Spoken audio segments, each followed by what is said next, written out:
Wakey, wakey, Upper East Siders. Gossip Girl here, your one and only source into the scandalous lives of Manhattan's elite. It seems like today is a big day for everyone, but none so much as me.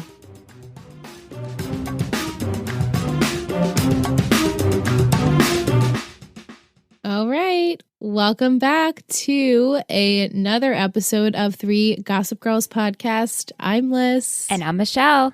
And we are discussing Season 5, Episode 13, Gigi. G.G. G. Original air date, January 30th, 2012. Written by Joshua Safran, directed by Mark Pisnarski. So we got our OG team back. In the much-anticipated 100th episode, Blair and Louise's wedding finally arrives. Also, while Chuck wrestles with the reality that Blair is about to walk down the aisle with Prince Louis, the return of Georgina Sparks might make the royal affair a royal disaster. The identity of Gossip Girl is also revealed. Which, hello. Lots to talk about in After Dark, I'm sure. Suspish. It just, anyway. Hi. What did you think of this episode? Oh, it was fun. It's so fun. We watched it separately. I wish we were together for this. I know. I laughed. I screamed. I cried. Oh my gosh. Like, Georgina is queen. She makes everything better. She makes everything more entertaining. She's so funny. She's so good. She's so good. Cyrus, my heart belongs to you, sir. It was real fun. Nothing like totally shocked me in terms of how the story went. I was just pleasantly surprised with some aspects. Yeah. I mean, you know, the two, they get married, as you already knew. Oh, yeah. So now everyone can know that. Now everyone knows that these two are married, and whatever happens with the progression of that, you know, we'll see. But so yeah, we had a huge wedding. I mean, a royal wedding. And it was obviously a drama-filled episode, which we knew we were going to get. So my glassful of gossip titled, finally, Princess Blair, which is gin, some Prosecco, and elderflower liqueur with a touch of lemon. Ooh, perfect. And a beautiful garnish for a beautiful bride. My 3 gossip words from last week were caterer, which, hello, Lola. I'm so excited for this. Yeah. Comeback, which mostly for Georgina, but also the comeback of Gossip Girl in this episode. And just, you know, comeback of everything and feelings, the comeback of feelings, because then we see Chuck and Blair. Obviously, we know how they feel about each other. Dan and Serena, which can't wait to discuss. Yeah, so lots of feelings, you know, and obviously emotions for this bride and her family. And it was just, some parts were really sweet and I really enjoyed. The opening scene, though, what did you think of this? Because I was cracking up. It was beautifully done. Yeah. Right? Like scenery, costumes, everything. It was a little long. Yeah. Didn't have to be that long. But I understand it's just setting us up for like the Serena show on Blair's wedding day, which is like how ironic that this is a Serena show. Well, also, I'm like, this is the 100th episode, so let's do a grand musical number. Yeah. Diamonds are a girl's best friend. Serena looked beautiful. I found it very funny of all the men in the background. I was like, I clocked. Oh, Louis, Chuck, Dan, and Nate. Yeah, they all were in it. And the whole time I'm like, this is fun. And then we get on the stairs and of course Serena's being pulled. And then with Blair of Padge, and Blair wins. And Blair wins because with Dan's feelings, at least, they're very prominent now for Blair, and Serena knows that. Yeah. You know? And so it's interesting how everything plays out. But so Serena, she's going through it today because she has these feelings for Dan. And like, I know deep down, she realizes that she's not doing the right thing by being in this fake relationship with him. But like, she's like living out her fantasy life with him. Like, I don't know. Dorota's like, your prince is, Mr. Humphrey's coming for brunch, and Serena like pops out of bed. I'm like, oh, Serena. Oh my God. She's in a dream state. She knows this has to end, but for today, she can pretend that she's like, Patch. This is my last day. Yeah. My last day with him. So she gets excited, as we know, for Lonely Boy to be there for breakfast. And before that, he has a conversation with Rufus about how he's eager to really kind of stop this charade of the Dan and Serena. And Rufus is also worried that Dan will get an idea to run off with the bride at Blair's wedding. And Dan's like, oh no, that wouldn't be me. If all people, that would be Chuck. Right. So the whole day, everyone's on eggshells, like, how's Chuck going to feel? What's Chuck going to do? Is he going to do something? We don't know. And speaking of the devil, he has met with Father Javalia, who is filling him in on the plans of how Chuck will get into the wedding of the year. They plan on putting sleeping pills in Father Smith's tea, and Cavalia will just have to take it over from there. This is so ridiculous. And so this will give Chuck the perfect opportunity to announce to the wedding that he has feelings for Blair, and Blair told him she loved him, and ruin it, and they'll live hopefully happily ever after. Obviously, we later find out Chuck is not going to go through with this plan, which, thank goodness, you didn't know. You were like, maybe he would be bad, maybe not. I hope he is going to be good. Yeah, no, thank you so much. I said it. I was like, I'm holding out that Chuck is not going to ruin Blair's wedding day. Like, I had this, as soon as the two of them were talking and he was like, you want some more water? I was like, oh, Chuck is going to make this man sick, and this is not happening because Chuck is learning. And that's what happens. And he says, there's no way that I would jeopardize Blair's big day, even if it's not with me. I still want her to have, the best day she possibly can. So he gives Father Cavalia water from Mexico, and so this man has like the shits all day. It's really funny. And this way he can't ruin the wedding. So, I had, honestly, when I first watched it, I had hopes that Chuck wasn't going to go through with it anyway. I was like, he's not going to do it. There's no way we can continue making Chuck the evil. It's time. We've done it. I really feel that now we are, and I can't believe I'm going to say it, we are on the up and up. We are. I believe it. I really believe we are now on the up and up. Yeah, I believe it too. So we're back at the Waldorfs. Louis is telling Serena how happy he is to marry Blair. This is the best day of his life. He is so lucky. And I literally spilled my water out of my mouth. I was like, I'm sorry, none of this spewed genuine at all to me. Agreed. I was like, this is so weird the way he's saying, like, can you believe I'm marrying Blair? It's happening today. Like, what the fuck are you smoking? I was like, I don't know if it was like the way the actor delivered it or what, but it just that whole part, I just was like, what is happening? I feel like I'm in the Twilight Zone. It wasn't good. But we do see Louis have a scene with his mom, Sophie. They're dancing. She's shocked they've made it to this day, as all of us are shocked that we actually have made it. And so she states this pretty gross comment about how Blair's miscarriage was really good for the press. And Louis is like, I can't believe you're saying this. It makes it sound like our love is a business transaction. And Sophie's like, well, all marriages are, and you're lucky if there is actually love in there, which is like, ouch. But I mean, Royal, I'm sure that's the case a lot of times. Yeah, so there's definitely some truth behind that. For sure. And then during this time, too, this show keeps pushing this fate on Padge and Serena. So we have first when Dorota says, you'll find your prince one day. And then second, when Serena needs a new dance partner, it's like fate just keeps bringing them both together. And I'm like, this is so ridiculous. See, I didn't even view it like that. I'm like, this is just obnoxious. Well, because I'm thinking we're viewing it as how Serena is, oh, true. Okay. True. Yeah, Dorota says one day your prince will come, and Dan walks in and the light shines on him, and she's like, oh, hey. And then Dan steps up and says, I'll be your dance partner.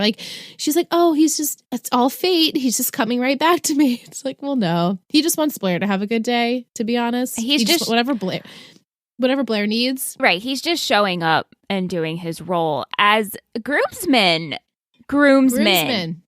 And Rufus is like, I'm confused.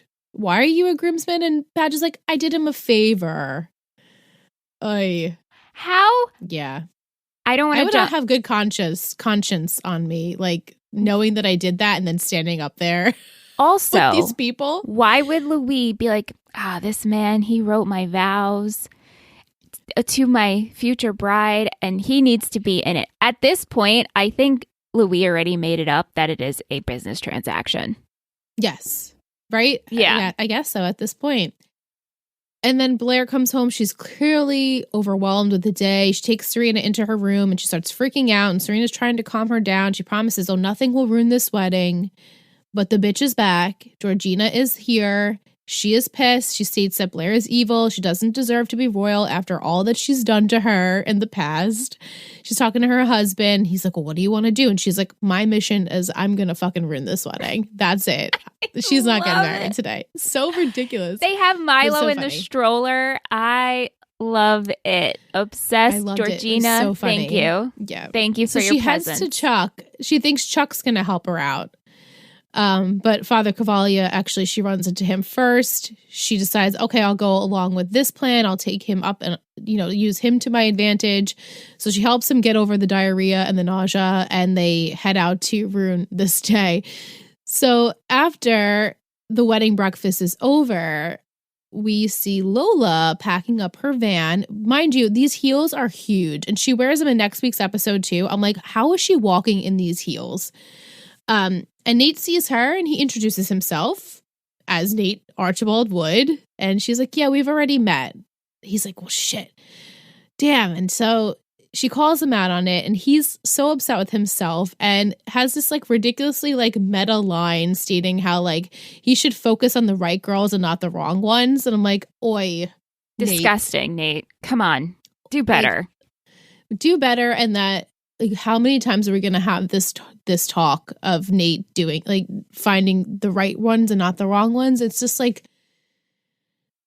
ridiculous. Anyways, we pan back to the Waldorfs where Blair is telling Serena she knows how she feels about Dan, and you should just tell him already because you're falling more and more for him each day, and Dan is completely clueless. Did you get coffee? Aunt just delivered me coffee. That's so sweet. I didn't even ask for it. Oh, that's the best. Like, I know. It's just a completely like surprise coffee. Like a surprise Starbucks from your husband. The best kind. Just secretly a hand comes in. Liz just sees it through Zoom. I'm like, oh my goodness. Free coffee. So anyway, Serena just needs to rip off this Band-Aid, but we're just prolonging it throughout the rest of the episode.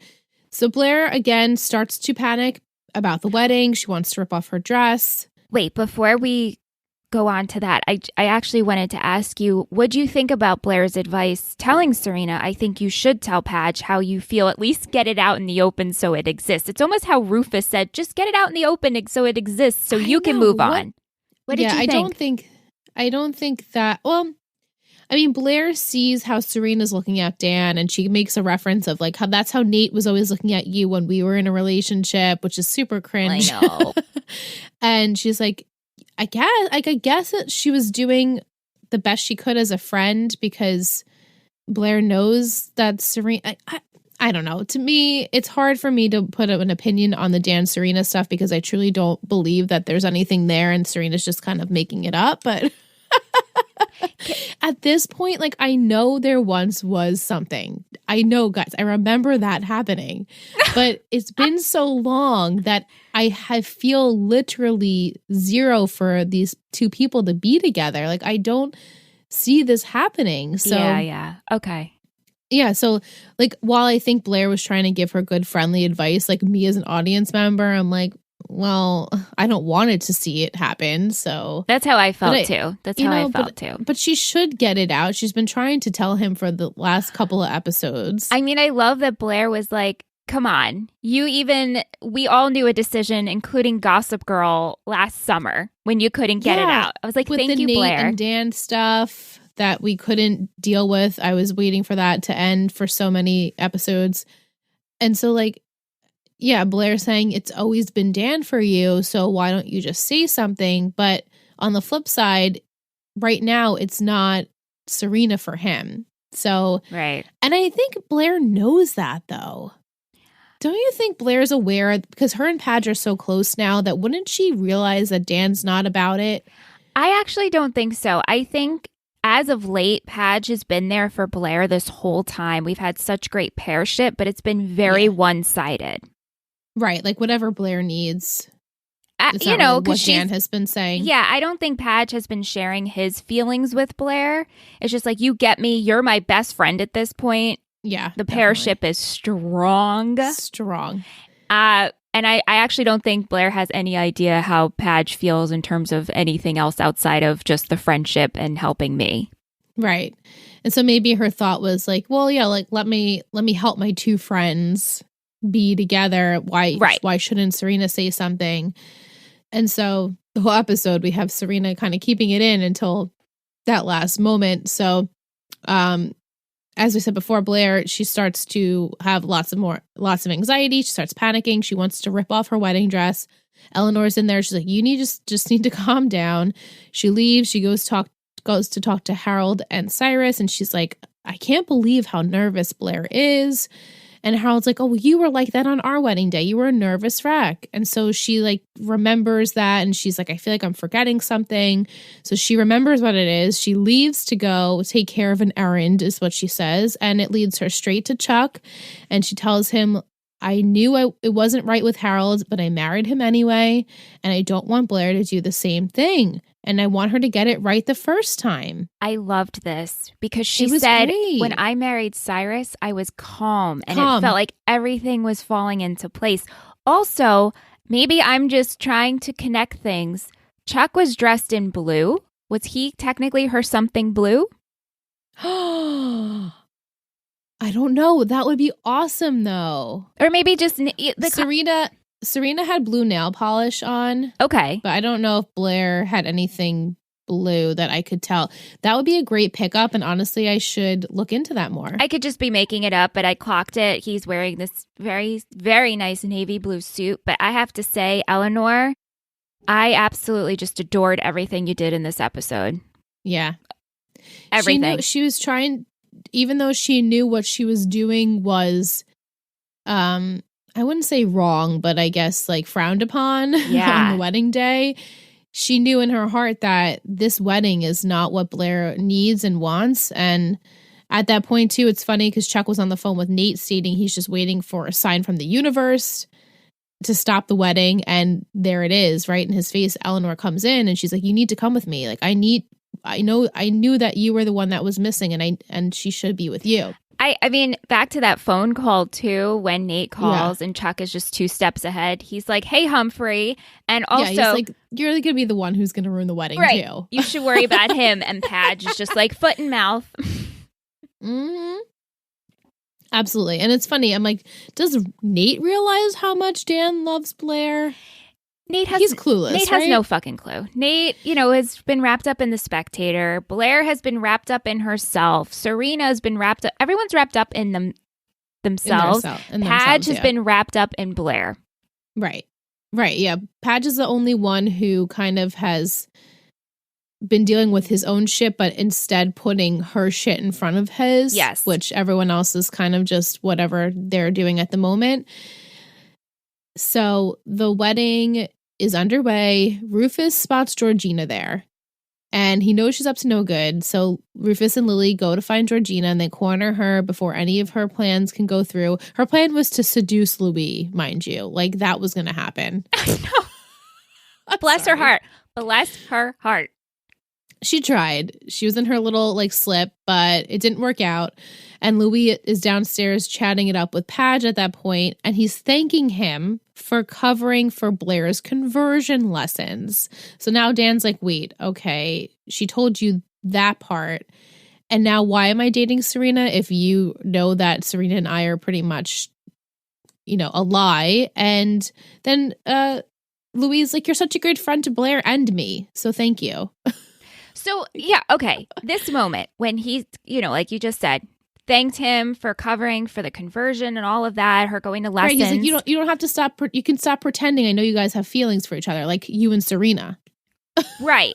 But it's like, that I can understand you being a groomsman, but you literally asked him to write your vows. So messed up. It's so messed up. Eleanor, she rushes back with Chuck. Blair and Chuck are now left alone. Chuck states, of course, don't marry him. We can work this out. Blair admits, yes, I still love you. I will always love you. But there are some things that even if I wasn't with Louis, I still couldn't be with you. And Chuck is just he's like, what the hell? I'm so confused by this. And so she's stating, I'm going to go marry Louis. Like, you're just here to give me your blessing, right? And then it's time for you to go. And of course, Georgina gets this all on tape. She tricked Rufus and Lily. She went through another door. And so Georgina gives the tape to Chuck. Nobody knows this, but Georgina gives the tape to Chuck and tells him to do what he wants with it. On there, you can show Louis the tape. So now Chuck has the decision whether or not he wants to release it. So what did you think he was going to do? I thought he wasn't going to release it. Right. I still, like I said, I feel Chuck is a changed man. Mm-hmm. So I really didn't think he was going to do anything with it. And I thought Georgina probably had a backup or gave him the fake tape or whatever. Right. Exactly. And then Serena, she asks a very nervous Blair, again, are you sure you're positive on this decision? And Blair's like, I'll grow to love Louis. Oh my God. That's what you never want to say on your wedding day. Oh my God. And I have to give it to Serena. She really was saying, I'll run away with you right now. Right now. I'm ready. We can do this. And thank you, Serena, for being the bestie that you should be. She was great, supportive. But that line, I'll learn to love him. He loves me.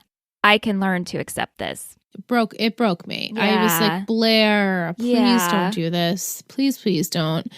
But she says, I've made peace with my decision. Serena, of course, doesn't agree with it. She states that Chuck and Blair are meant to be. And this is the part where I was talking about last week, where she's like, just like Dan and I are fate. Like, not the same thing. It's so funny. It's so funny. It's so funny. And I don't know why I'm having such a hard time with this ship of Paige and Serena. I can't help but laugh. I'm sorry. I can't. It's like comical to me at this point that Serena, she's so blindsided. Like she can't see what's really and truly in front of her, because what she wants is to be with Dan, because I feel like honestly she feels alone and she hasn't been with someone in a while, and Dan is that comfort for her, and he is a great guy, and maybe she is a bit jealous that I'm sure she's very jealous that he does have feelings for Blair.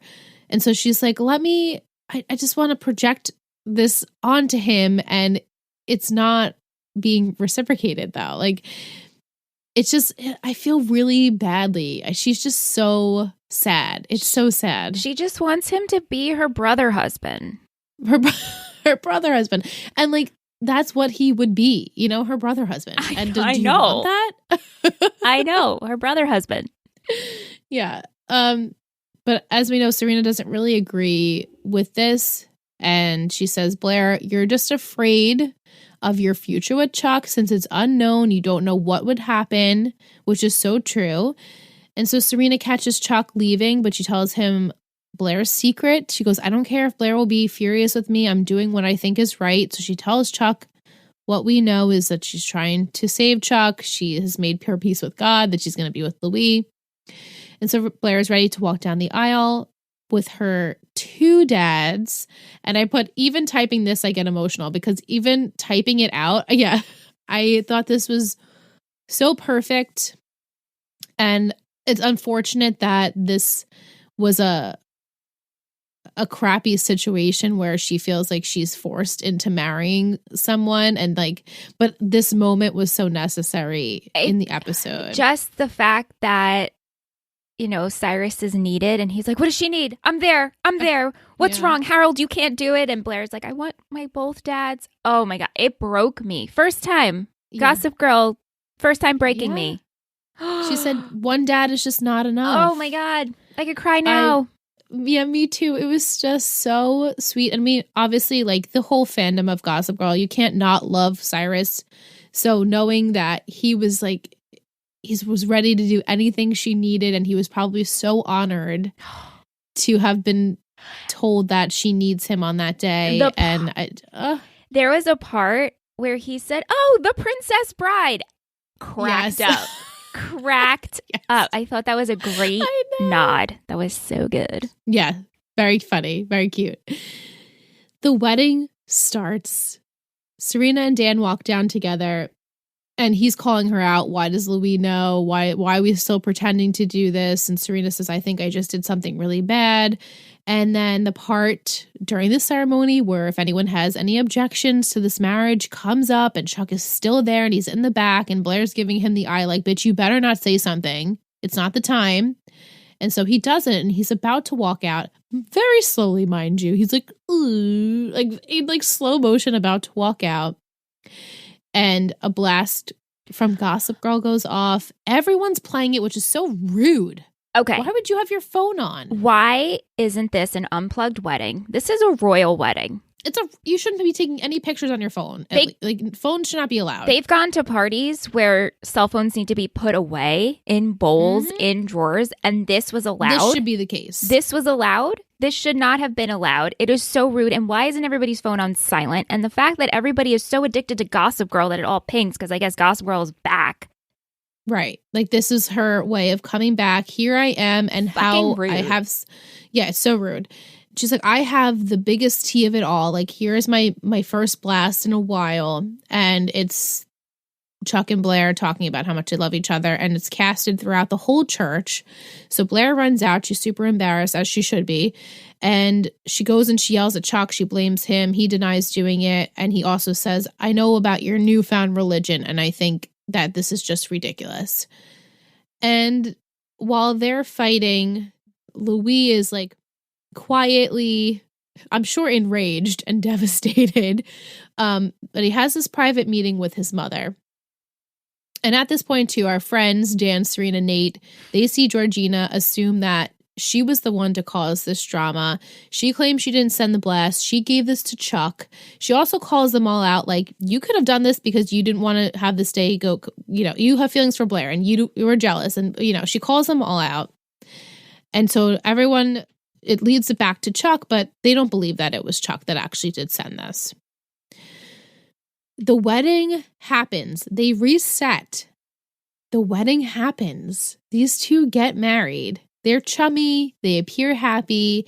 We get a conversation between friends where Nate is feeling sorry for himself yet again. Sees Lola and he goes to charm the pants off of her and tells him all the things he researched about her. And she's like, well, I guess you did some good research. Right? God. Like, I just, be better, Lola. I guess we had to give him something, Yeah.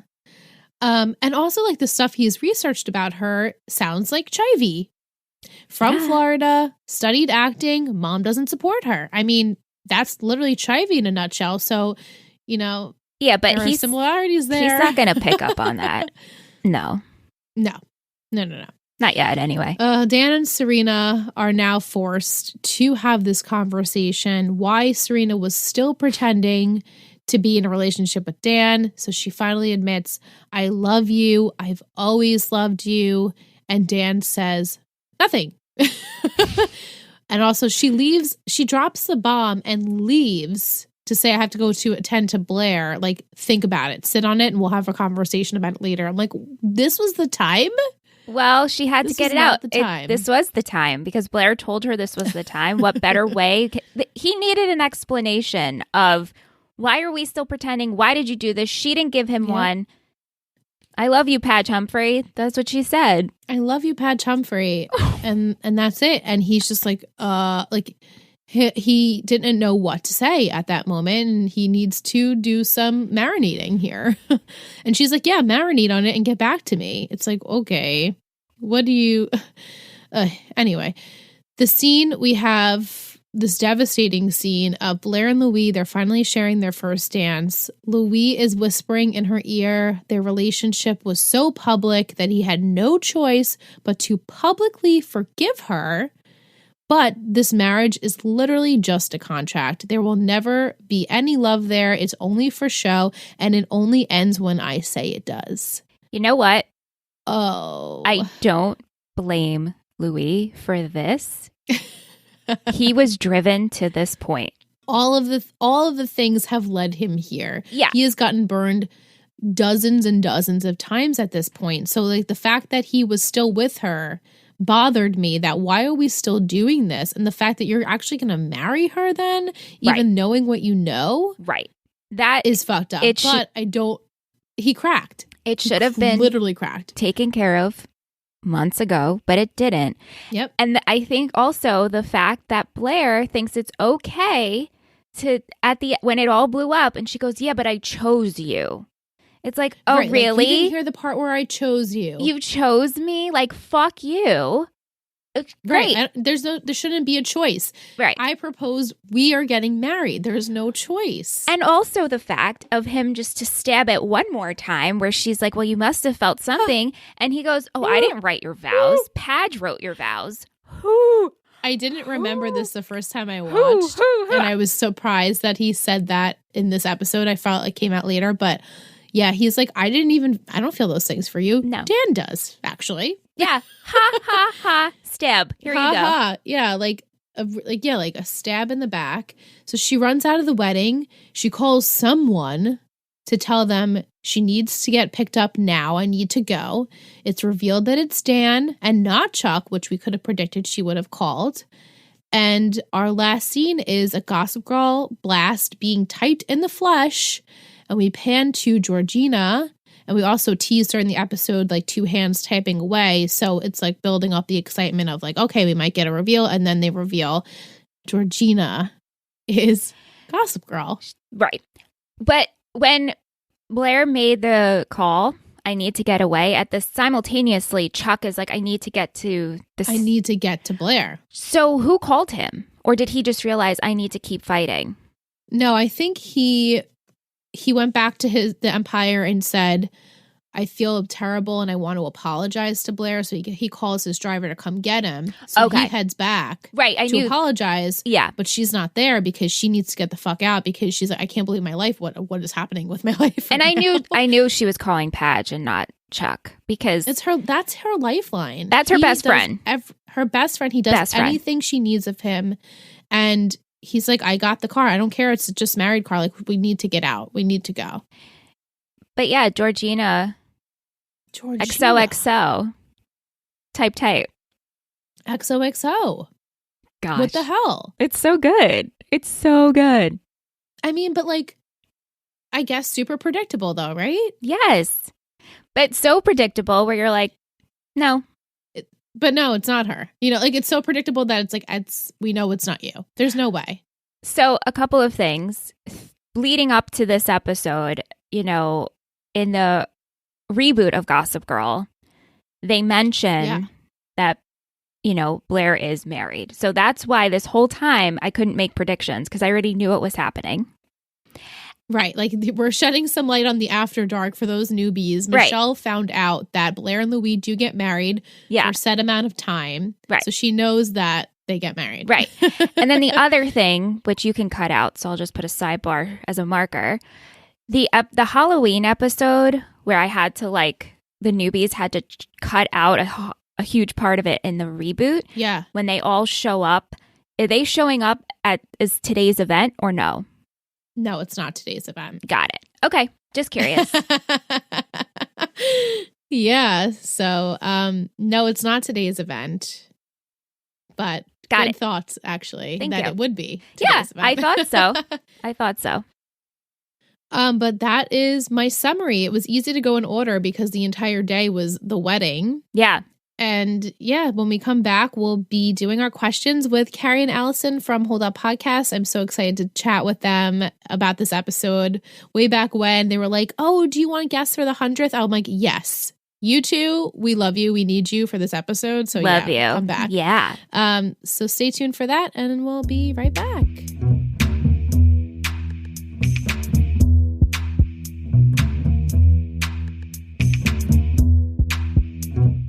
Okay, hope you enjoyed your break. We are joined by Allie and Carrie from Hold Up Podcast. We are so excited to chat with you ladies yet again. It's like when we do this crossover, it's my favorite time of the year. Same, it's like Christmaka.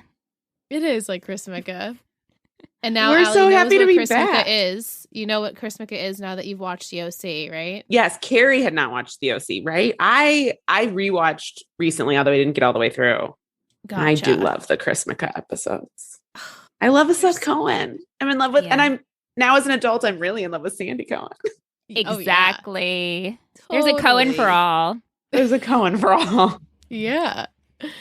But before we started recording, Allison, what were you saying about this episode? Were you excited to watch it? You said it was. I was excited to watch. I was like, you were enjoying. Well, and I started a few episodes. I was getting caught up. So I watched 3 episodes today. And so by the time I got to this episode, I forgot to take notes because I was just full in my binge. And then I was like, oh, I guess now I should start writing things down to remember. Yeah. But none of them are of any consequence. There's really just observations about Wallace Shawn is my note. Isn't he the best? And at the beginning he said, look, it's the Princess Bride. And I love a reference. So I died a little bit. And then it was just a sweet Wallace Shawn episode. It really is. He's one of those characters that every time he comes on the screen, you're just going to love him because that's who he is. He's a ball of mush. He's so warm. And he honestly really does care about Blair. I know. I thought that moment was very sweet when I'm just jumping right into the episode. But when she has them both walk her down the aisle, I just thought. Michelle Blair said that was the first time she has cried in this show. In Gossip Girl. So there's never a moment to cry with this show, but that broke me. Carrie and I recorded our episode this morning, and we watched a truly atrocious movie, a fun atrocious. But Carrie was like, I cried. So Carrie wept during the classic Christmas film, Ghosts of Girlfriends Past. So there is no shame in crying during Gossip Girl if you're crying during Ghosts of Girlfriends Past. I saw that movie. I think I saw that movie once. It was late at night. I put it on at 2:00 in the morning. And I was like, it wasn't the worst. That is it. It's not the worst. It's not the worst. Yeah. I'm not sure what about that movie made me cry, but yeah, I do agree that the dynamic between Blair and her stepdad, and also her stepdad and Blair's mom, I really like a lot. Yeah. And when her mom said I wish I'd found him from the first right away or the first time or something, I was like, oh, that's so sweet. Yeah, and so sad though. Yeah. Yes. She went into a marriage not really sure, and then she didn't want the same thing to happen to her daughter, and then her daughter goes ahead and does it anyway, and you're like, oh no. Blair. This was a wild episode. Yeah, what do you think about this whole situation? I mean, I really expected her to leave it. I don't think I expected to fully go through with the wedding, although I respect the writing of the show, knowing that that's what we expected. And having her go through with the wedding anyway, and then making him a terrible little villain. Yeah. I gasped. Michelle cried. I gasped. I was like, what? He did what now? I was shocked. I was not prepared. Well, I gasped too, but also with Louis, he snapped. So leading up to this, it's just, I see what you did here. I just can't believe that he was like, oh, by the way, those vows, Pad wrote them. Also, very sweet little twist that he had written. And I loved when we as the audience discovered that. But I was also like, you're an idiot to tell her that. Well, it's just a stab in the back of being like, I don't feel this way. Yeah, for you. At that point, he was way over it. It was over. Yeah. Ooh. Ugh. How about Georgina, though? Queen, right? I love her. What a delightful monster. I love her so much. That's a perfect way of putting it. She's a delightful monster. When she showed up, I was like, wait, it's been a minute since we've seen you, right? This is kind of out of the blue, but okay. Yeah. It's been since I'm pretty sure when she left with her son. That's what I thought. Yeah. Which I think was start of season or mid season 4. So it has been a while since we've caught up with Georgina. Yes. Oh no, we did bump into her one time after that with that husband. She was like, I'm married, and it was at the party, some party. Yeah, I had to remind dopey myself. Husband. I'll do whatever you want. I was like, is this guy of any consequence? I don't think so. I don't even remember if he had a name. So yeah. Yeah, but last time you guys were on, it was the episode where it was a party and Ben was here. Oh, and Serena and him were dating and he couldn't tell her the truth that he was going to be a server at the party. So late. And Blair was working for the W and her and Padge were like competing for the spot. Like that was some stuff I did not want to go back to. Yeah. Oh my God. It seems like how far we've come. Like we're just in a whole new world. It does. These people shows move quickly. Yes. They really do. And it's like, do I actually want to go back to that? Because I'm hating the Louis stuff at this point, this whole storyline. I've talked about it ad nauseum, how I'm just not here for it. And I'd rather just watch like the Charlie and Lola stuff play out. But I know obviously we have to get there. But like, do I want to go back to Ben and Serena and Dan and Blair fight? Like, I don't know if I want to go back to there either. So I don't know what I want. I also feel like Louis has stuck around a lot longer than I expected. Like it's too long. I did not expect him to have as long an arc as he is having. And like, obviously is going to stick around for at least a handful more about I mean, like, who knows how long this is going to, because they're married now. Like, right. They're married. She's running from a new I Heart New York t-shirt. So. Oh, was that I then went into the next episode? I may have moved too far forward. Okay. I'm sorry. Well, I mean, that's the next week's episode. That's the first time you actually see Blair wear like a sweatshirt, I think, on the history of Gossip Girl. So wow. Still radiant. Still like so gorgeous. Speaking of Blair's fashion, my one like major issue with this episode is I was so underwhelmed by her dress and like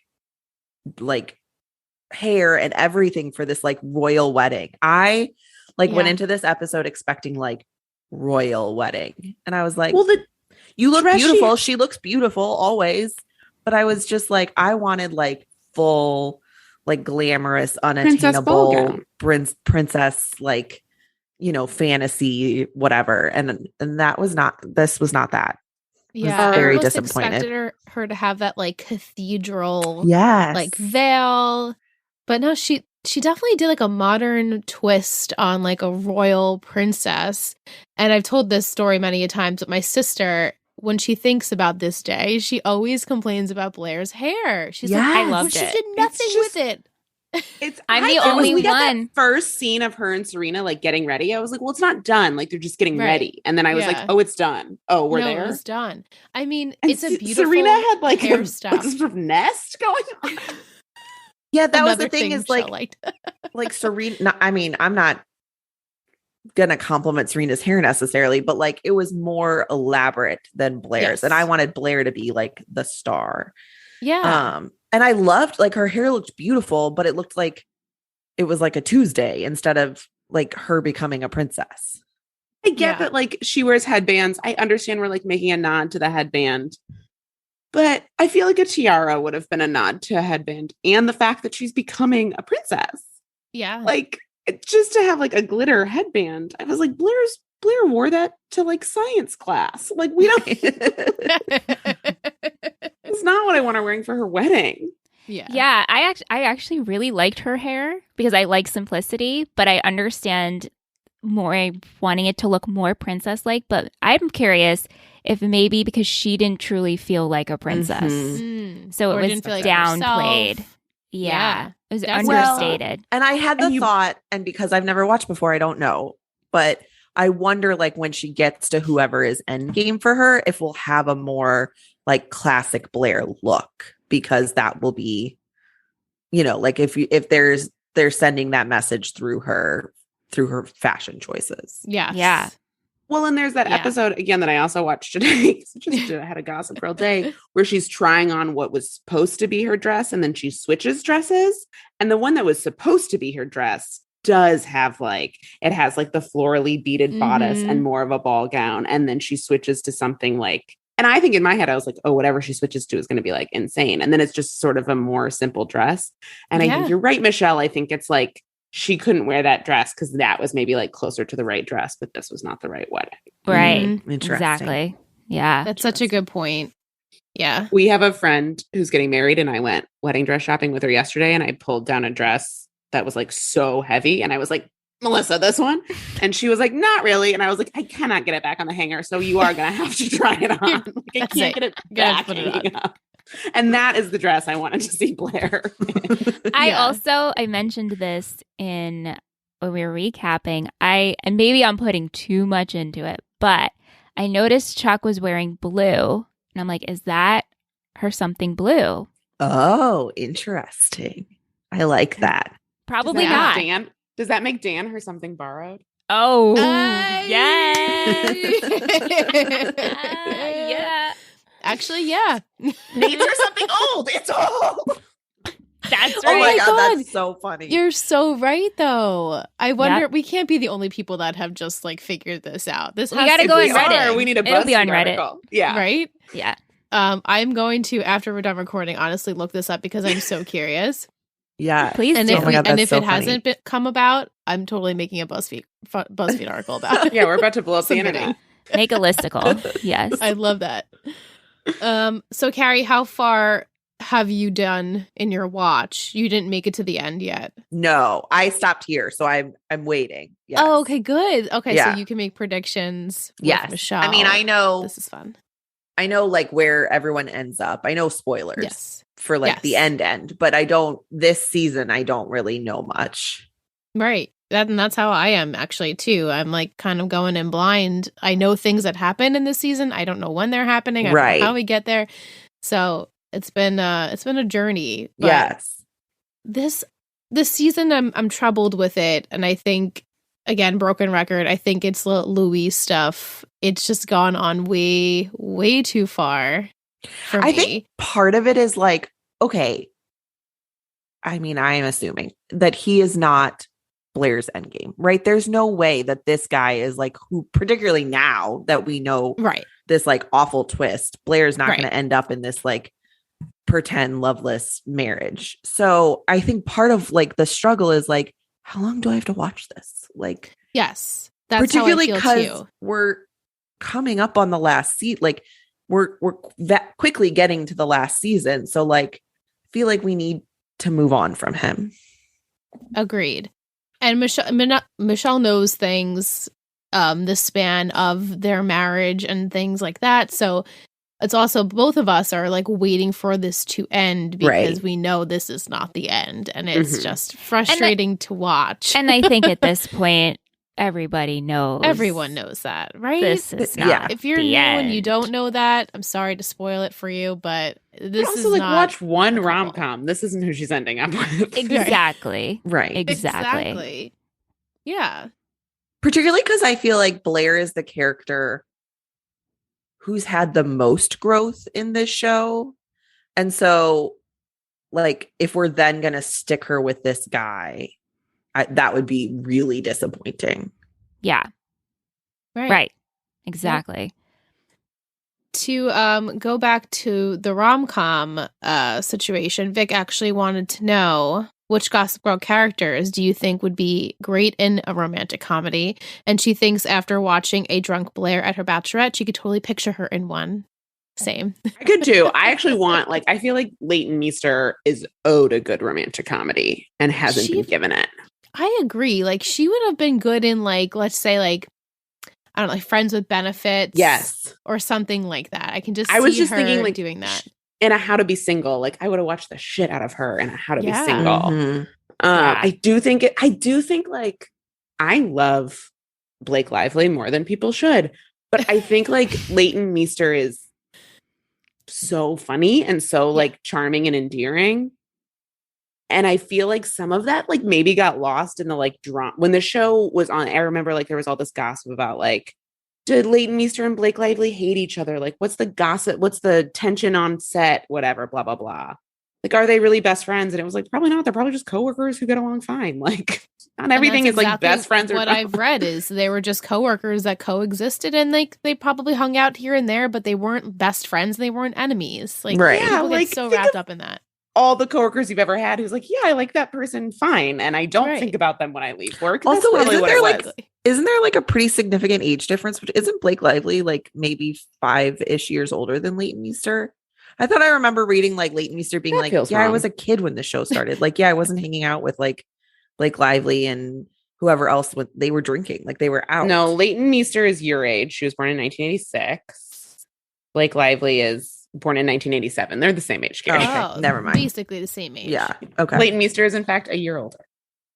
Right. I think you're thinking of Mila Kunis in That 70s Show. Maybe. I don't know. But yeah, Mila Kunis, she was 15 so when young. she got the right? Or 14. Yeah, that was crazy. But I kept thinking during this episode, like, Leighton Meester is a good actress. Like, she's very funny. She's a good actress.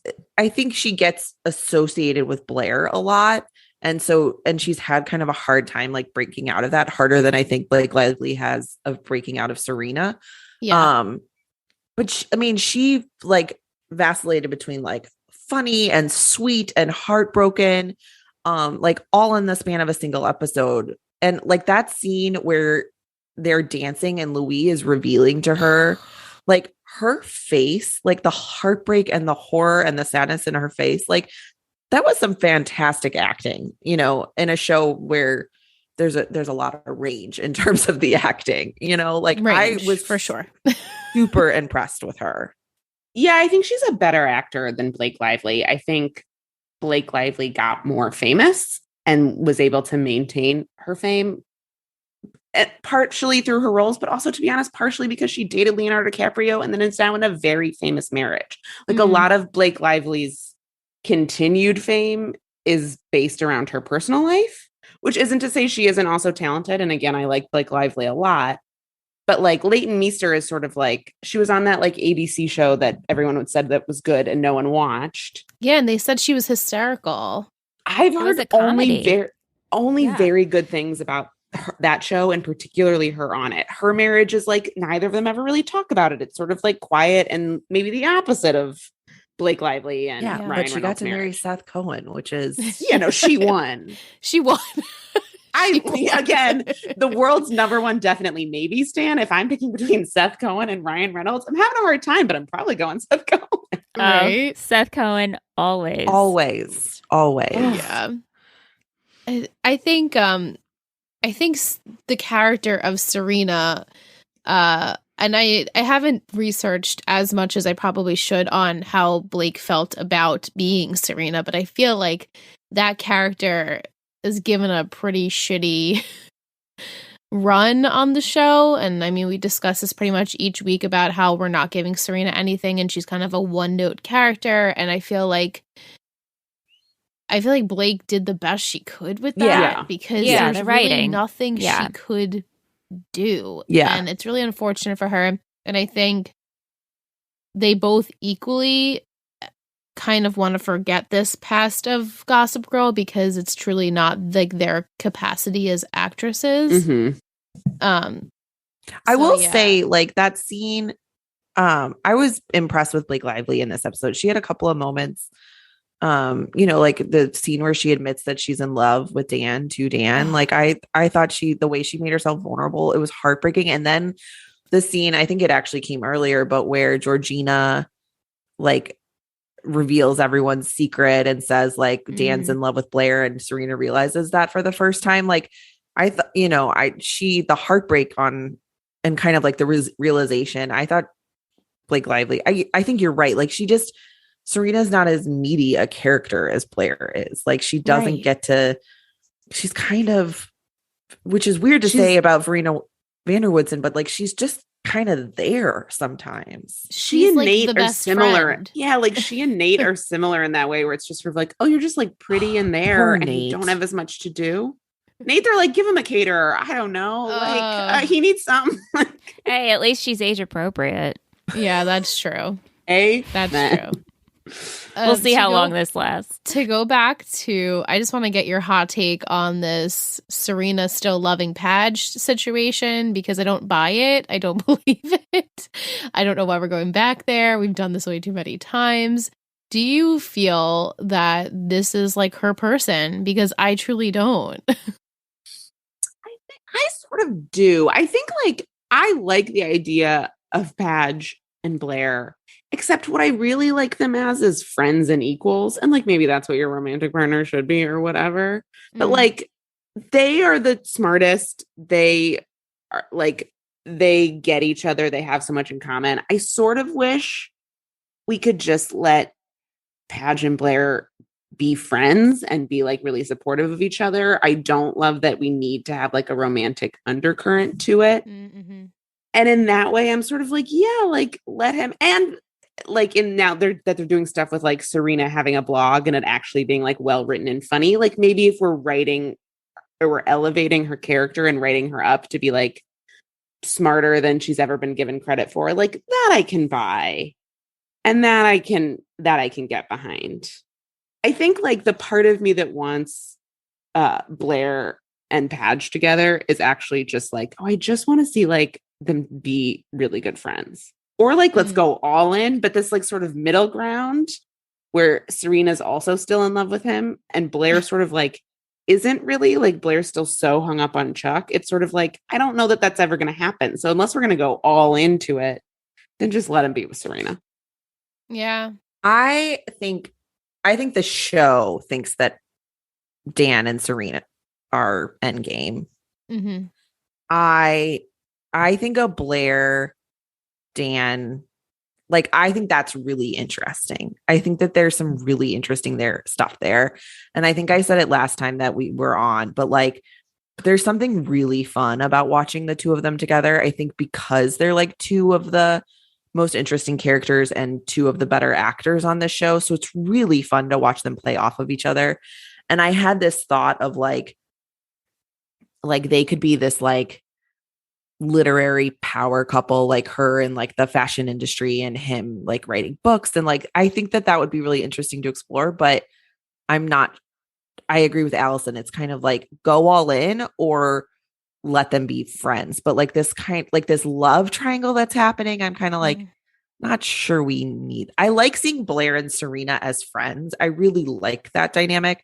And so if what we're headed to is like Blair and Serena fighting over Padge, I'm not sure I'm here for that. Yeah, agreed. I don't need the girls to be fighting and being jealous. Like we've done that so many times before. Yeah. And not even fighting about the same guy. It's just, why do we have to have the girls pinned against each other yet again? Right. I thought we were past that, and I don't particularly now that they're adults. Like we don't right. In high school it was one thing, but like we're not there anymore. Right. Yeah. Okay, so now let's get Carrie and Michelle predictions, because I'm excited to hear what you guys are gonna predict. So Mike and Jess and a lot of others want to know what will happen between Louis and Blair. Will she continue to be married to him? If not, how many more episodes do you think it will take for them to end? Carrie, why don't you go first? Because I actually do know like a particular time frame. Oh, okay. So. I do not know a particular time frame. Okay. I'm fairly certain that he does not stick around past the end of this season. God, I hope not. Same. That I don't know, so I hope. Let me look it up. I feel like he can't. Like this, he can't, right? I can't. No. If I know anything about TV writing, and I know very little, despite my job, he can't.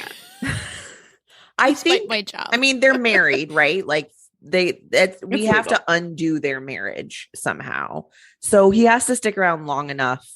I don't think that's going to just happen like off screen with a throwaway line of like, oh, we got divorced. So I think he's got to stick around long enough that Blair is going to have to come out of hiding. We're going to have to address the marriage. We're going to have to undo the marriage.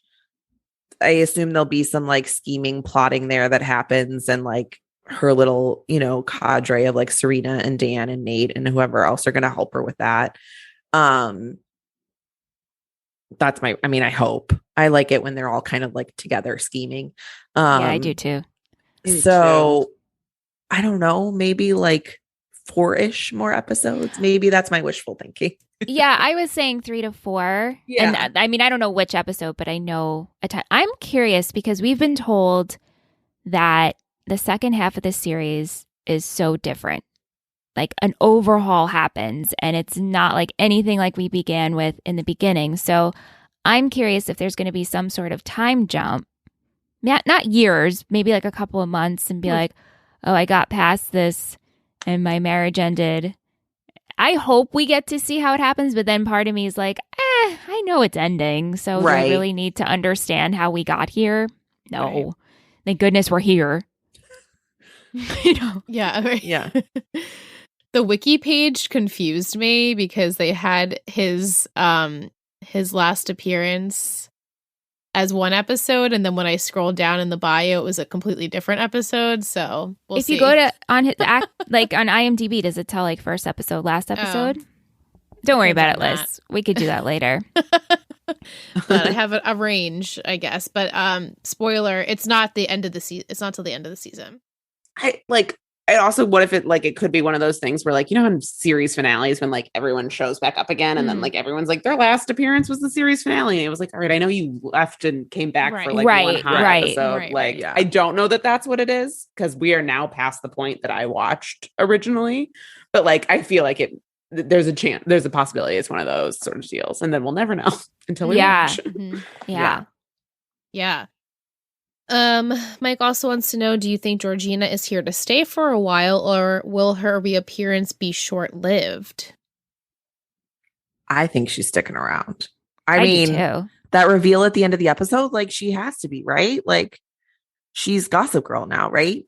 Right. So they say. I hate that I know the end. I mean, I know the end too. I do too. I actually all have a logistical. We all know the end. Okay. But your audience doesn't, right? But even so, like they already know, and I've teased it a ton of times that we won't find out until the end of the show.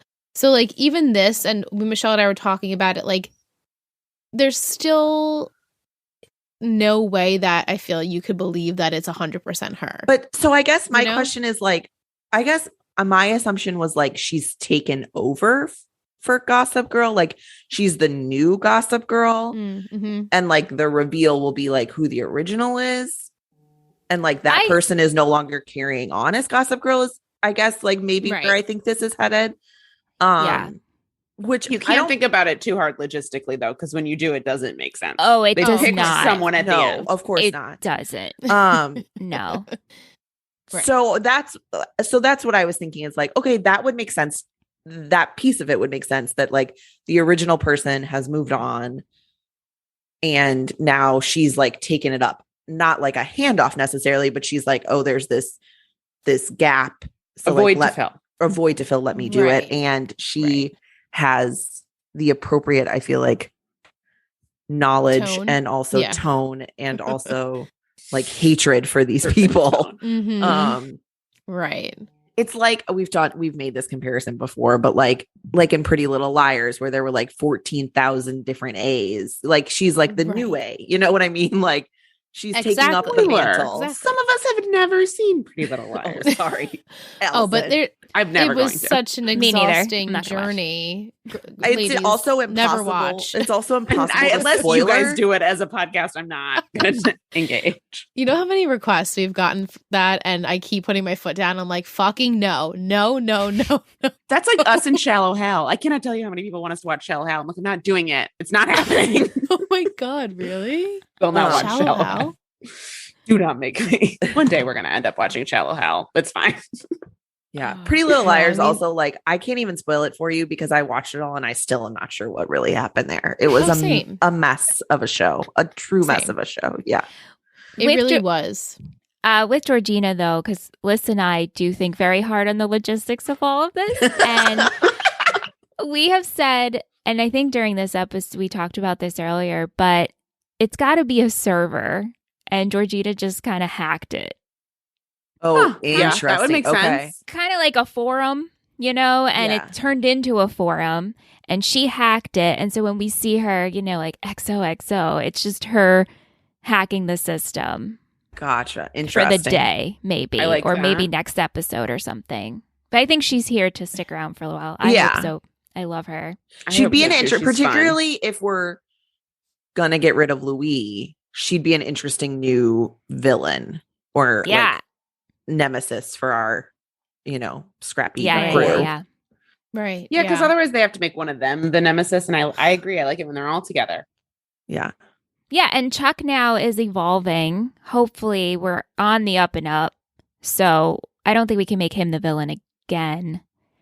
I hope not. This was an episode where I actually liked Chuck. Yeah. And I found myself liking it, and I was like, okay, Carrie, let's not get out of ourselves. Right. Michelle and I are like on that neutral level. I would never say like by any means he's my favorite, or I have any like excitement when I watch him, but you know, but he was making good choices. He made good choices. We appreciate that. This is the person you should be turning into in your at 20 years old. Like, I can't believe that they're 20. First of all, it's like insane. What?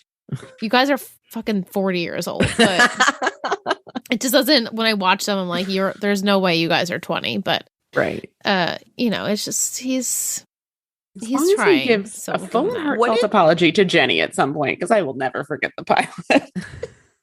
Exactly. I have never forgotten it either. This show did itself dirty by taking a care. I guess they didn't know he was supposed to be the villain. They didn't know he was going to be someone we were rooting for as a romantic lead. But you gotta, so fine, you set up your villain, but you gotta leave the door open. And when you make someone attempt what he attempted in the first episode, it makes it very hard for those of us to ever want you to have happiness. Yeah, right. Don't forget. And be with like our favorite character. Yes, why would I want you to be with Blair after the way you've treated other women? Right. Yes. Yeah, I don't know that they were prepared for like the chemistry between Leighton Meester and Ed Westwick, I think is what happened. Yes. What did you guys think about Serena telling Chuck and like Blair's secret? And first of all, this secret is so ridiculous. Yeah. Okay. We don't need this secret because it's just a way for the writers to keep Louis and Blair married at this point. Like, I also want Serena, keep her and Chuck separate and her and Louis together. And they need like there to be a real tangible reason, not like it's a stupid I guess reason. They're 20, but like they're 20-year-olds who wear like suits and carry briefcases. We're dealing with adults here. Right. Right. Well, and so when I don't believe that she actually believes she's keeping him alive. When Serena was like, Blair's would kill me if I was telling you this, I was like, I feel like we're being a little melodramatic. And I know that's who you all are as people, but like this seems they're all a little intense. Super dramatic. I liked that Serena did it. I did too. I thought that was the right thing to do. Just like Eleanor bringing Chuck to the wedding, I thought that was the right thing to do. But yeah, this secret. So you guys have watched most of this season up until this point? Mm-hmm. Okay, so when we find out the secret, was it last 2 episodes ago at this point? The Twilight Zone episode. Yeah, it was like... Yeah, and the priest pretty much doesn't tell Blair, like, no, this actually isn't right. Like, he just goes along with it. Yeah, but he says it's between you and God, and I'm like, no, she needs more counseling than that. You need to tell her. You need to tell her she's allowed to be with this guy. Right, like you're allowing this to be like, yeah, no, you're right. Yep, sure, keep on, keep it on. I was like, you're being too. She needs like tangible advice here. Yeah, right. And because like the doors of the hospital chapel opened and like some nurse came in and was like, he's alive. I'm like, girl, that's timing. That's just a coincidence. Right? I agree. I like that Serena told her. That was a good friend moment. I was like, sometimes being a good friend is deliberately doing what your friend has asked you. There were lots of good, like Serena and Blair having each other's backs moments in this. And that's why I really hope we're not like setting up some kind of Serena versus Blair for Dan's heart situation, because I like it when the two of them are supporting each other and having each other's backs, even if like this now pisses. I would rather Blair be mad at Serena for this, even though the secret is stupid, than like have them fighting over a guy. Agreed. Yeah. And I almost feel too, and this is what I'm hoping for, that Blair, she calls Padge because she views Padge as her best friend, her confidant. She can trust him. Those vows, like, I think she didn't take those vows romantically. It's just like, wow, Padge really does understand me. And then we'll see her maybe try to talk to him about Serena. Be like, hey, listen, Serena still loves you.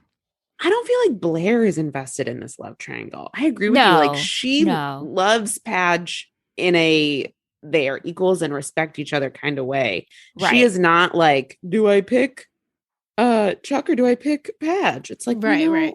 We know. Well, and there's no competition. She even said to Serena, again, in another good like moment between the two of them, she was like, so how come you haven't told Dan that I told you guys could stop pretending? Right. And like, so she's trying to get Serena to, like, she's trying to support Serena in this prospect as well, or project or journey or whatever. Yeah. Right. Speaking of another relationship issue, we have Nathaniel. My sweet golden retriever boy. Right? He's the biggest golden retriever. But like in this episode, him complaining, "Oh, I should be searching for the right girls and not the wrong ones." It's like, dude, you should have figured this out a long time ago. You're 20 years old. I also once again feel like we give like Nate like whatever girl we need to like further the plot along. Like once again, he's got the girl who drives the getaway car, or like he's dating the girl that's like secretly spying on Serena, or like, you know, like we just give him like whoever we need to like be in the story so that we can further the plot along. Like he doesn't get a story of his own. No, ever. It's just tired. It's not exciting or interesting whatsoever anymore. Mm-hmm. And I've like Michelle even predicted this. She's like, I think Lola and Nate will like start something. I'm like, yeah. Because like any pretty like random girl, you're like we have to integrate them in the group somehow. What do we have? They can date Nate because anyone can date Nate. Right. Call on Nate. Age doesn't matter. Nothing matters. They can date Nate. Right. And she almost had him where she was like, actually, we've met. You don't seem like my type. You're not from my world. And maybe we should just not do this. And then, of course, he's like, I researched you and all the things about you and charmed her. And she's like, okay. I was like, you sound like a creep. I'm not charmed. You sound really creepy right now. Like, how did you find out these things about her? Right. Right. I know. Here's the thing about dating. When you deeply Google someone, you have to pretend you don't know those things about them. Carrie LexisNexis a guy for me a couple weeks ago, but I'm never saying that out loud. We just did. Yeah, but we're not gonna like say who or what we learned. Well, yeah. Right. It's okay to be creepy if you keep it inside, is what I'm saying. Exactly. And also, too, did he look up Charlotte Rhodes? Because right? Her name is Charlotte Rhodes. That's right. How did he find her? I mean, it's right. It's like now I'm just putting this together because I honestly don't even know. I didn't even think about that. He didn't even if he Googled Charlotte Rhodes, he would have realized, oh shit, Chivy's name is Charlotte Rhodes as well. This is weird. Right. But like he didn't have her last name, so he was probably just like Lola into Google. I mean, maybe rich people have better ways of doing it. Or maybe he asked like an employee. Like he didn't make it very known, obviously, how he figured these things out about her. So I feel like poor like continuity on their end. If like he did actually research her, like how did he do that? Her name is Charlotte Rhodes, and the fact that Nate's not like the most smart person on the show, but like with a name like Charlotte Rhodes, right? He just worked with, Chivy at The Spectator and Googling everybody. And that's what he does now. So how could he not? How could this not stick? But then again. Like, I don't even, like, it's not even that Nate is stupid. It's just that, like, we just write Nate to be whatever, like, the writers just write him to be whatever they need him to be at that particular moment. Exactly. Right. And he's always like the scapegoat. He's always the fallback. What can we do? How can we use him? Right. Yeah. So they don't really give him anything. And I do appreciate that Padge and Nate are friends again. I like our core group to be. Yeah. Our team together. Yeah. That's all we care about is friendship. That's what Michelle and I always say. Like, friendship is the most important. Yeah. We want to see them happy. Yeah. Yes. But what do you guys predict as far as the Lola Nate stuff to happen? Do you think this is gonna like continue? I think it's gonna blow up in Nate's face. I think some information's gonna come out and he's gonna be right back where we started. Right. Yeah, I think so too. But I think it's gonna take a couple of episodes. She'll be with us for he's a while. Like the one character that I don't know how things like end up in the very end for him. And that makes me worried that like, you know, he continues to like not really have anything solid.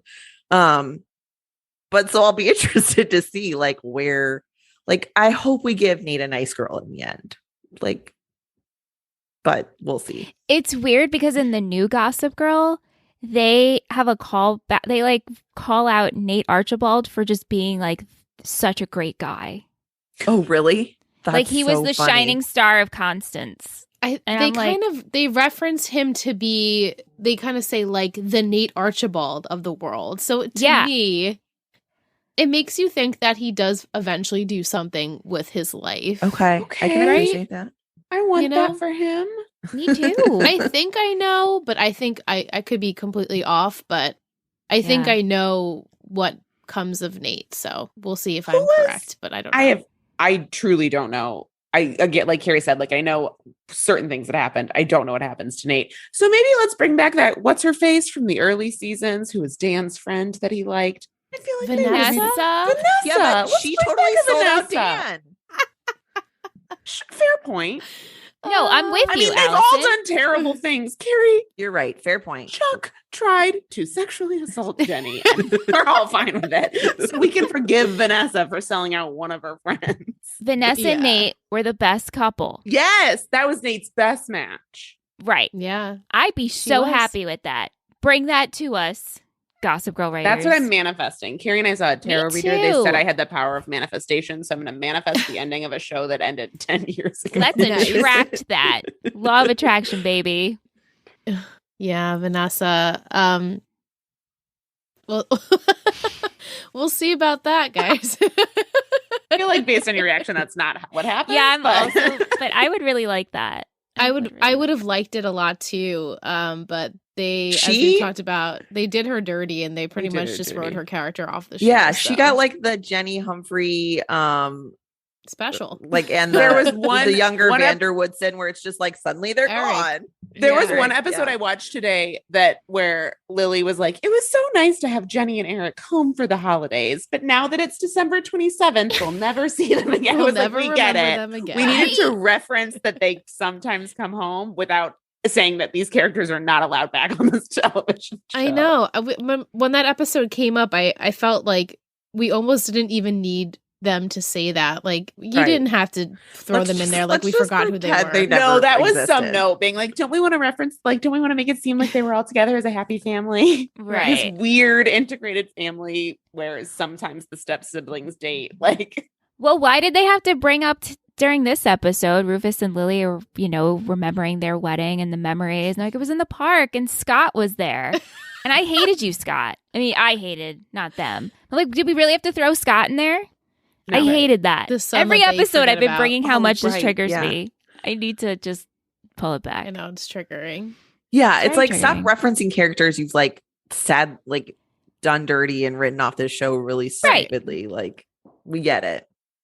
Kim wants to know, did this episode make you emotional? I was very emotional, and Gossip Girl doesn't ever make me emotional. And I said, we talked about it before, but yes, the part when Blair says the one dad was just not enough, that was really sweet. I did tear up. I did. Very sweet. I mean, who wouldn't want Wallace Shawn to walk them down the aisle? Oh, he's so cute. I would love if he was my stepdad. Right? Like, hey, dude, he's so sweet and he loves love and he's so warm. Yeah. I love him. My boys have really gotten into Toy Story, and Wallace Shawn is the voice of the dinosaur in Toy Story. Yeah. So like between this episode and like all the Toy Story we've been watching, I feel like Wallace Shawn's just in my life all the time these days. like just everywhere. Yeah, I can imagine with all those Toy Stories. His voice is so distinct. Yes. Yeah. I love him. Will wants to know, is pair Dan and Blair back on now? Again, I don't think Blair's into it. Right. Feels like unrequited love.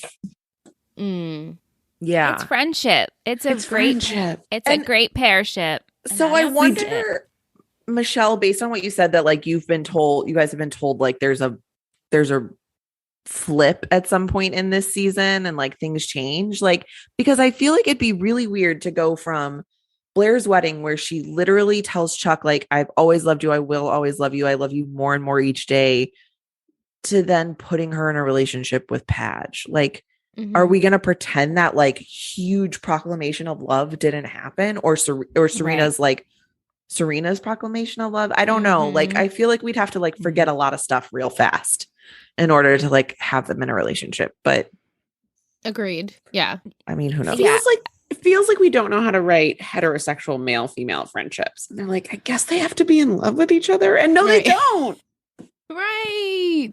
They were, I was just going to say they were doing so well with Dan and Vanessa, but then they screwed that one up too. Right. We really don't have just a platonic boy-girl relationship here. They pretty much have all dabbled in each other, except for pretty much the women. That's about it. Well, obviously, like, and Serena and Chuck. I feel like Serena and Chuck, I mean, they think of each other as siblings, but like, they're like the ones that, like, I hope we never go there, you know? Same. I mean, Padge and Serena are brother and sister. That's true. True. What were you saying? I'm sorry, Allison. No, I was saying, I feel like you're absolutely right. There are so many step siblings on this show. But I feel like if we're not going to go there with Serena and Chuck, we shouldn't be allowed to go there with Blair and Dan. I just think like those are some solid friendships. They need each other. They're good relationships. They don't need to be attracted to each other. Right. Yeah. I mean, like, one is already tainted because we know that Dan has feelings for Blair. Yeah. So unfortunately, that one's tainted. But if we could have just kept it platonic and kept Serena and Chuck platonic, I mean, spoiler, they keep platonic, guys. Nothing's happening there. Yeah, it would be beneficial for both relationships. But we'll see where that goes. Vic also wants to know, do you think Chuck would have shown up at the wedding at any time if Eleanor did not come to see him? He did mention, like, I need a sign from the universe. And then Eleanor, of course, walks in at that moment. I think, honestly, he was going to respect her and he wasn't going to come. I agree. Same. Yeah, I think he really was trying to do what he thought was the right thing and respect Blair's wishes. I like to think that anyway, because again, it was like the one episode where I'm like, okay, Chuck, we're taking steps in the right direction. You're making good decisions. Agreed. Vic also wants to know, which TV series would you turn into a rom-com? TV series. That's a hard one. Any at all? I would like to see, like, well, I guess it is. I was gonna say it has to be a comedy, but no. I mean, you could do whatever you want. Yeah. That's a the only tough one one. that keeps coming to mind is Friends, because me too. I feel but it's like that's essentially a rom-com in a show. Yeah, that's 4 Weddings and a Funeral, but a TV show, and then there was also the TV show for right. Yeah. Yeah, I know. I keep thinking of like the Mindy Project or Parks and Rec, both of which are already kind of rom-coms. Same. I thought of like New Girl and Ted Lasso, and I was like, nope, they're New already Girl is fully a romantic comedy. Yes. Well, and Ted Lasso kind of, I mean, like it's doing a lot of that too. I don't know. Yeah. That's an interesting. So you know what? I'm gonna go. So ER. I want to see ER turned into a romantic comedy. I want a romantic comedy set in a Southside Chicago hospital. There you go. There you go. Yeah. That's a good one.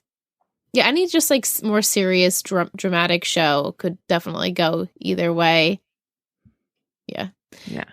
Do you have a rom-com you like from this year that you think stands up to the classics? This year? Ooh.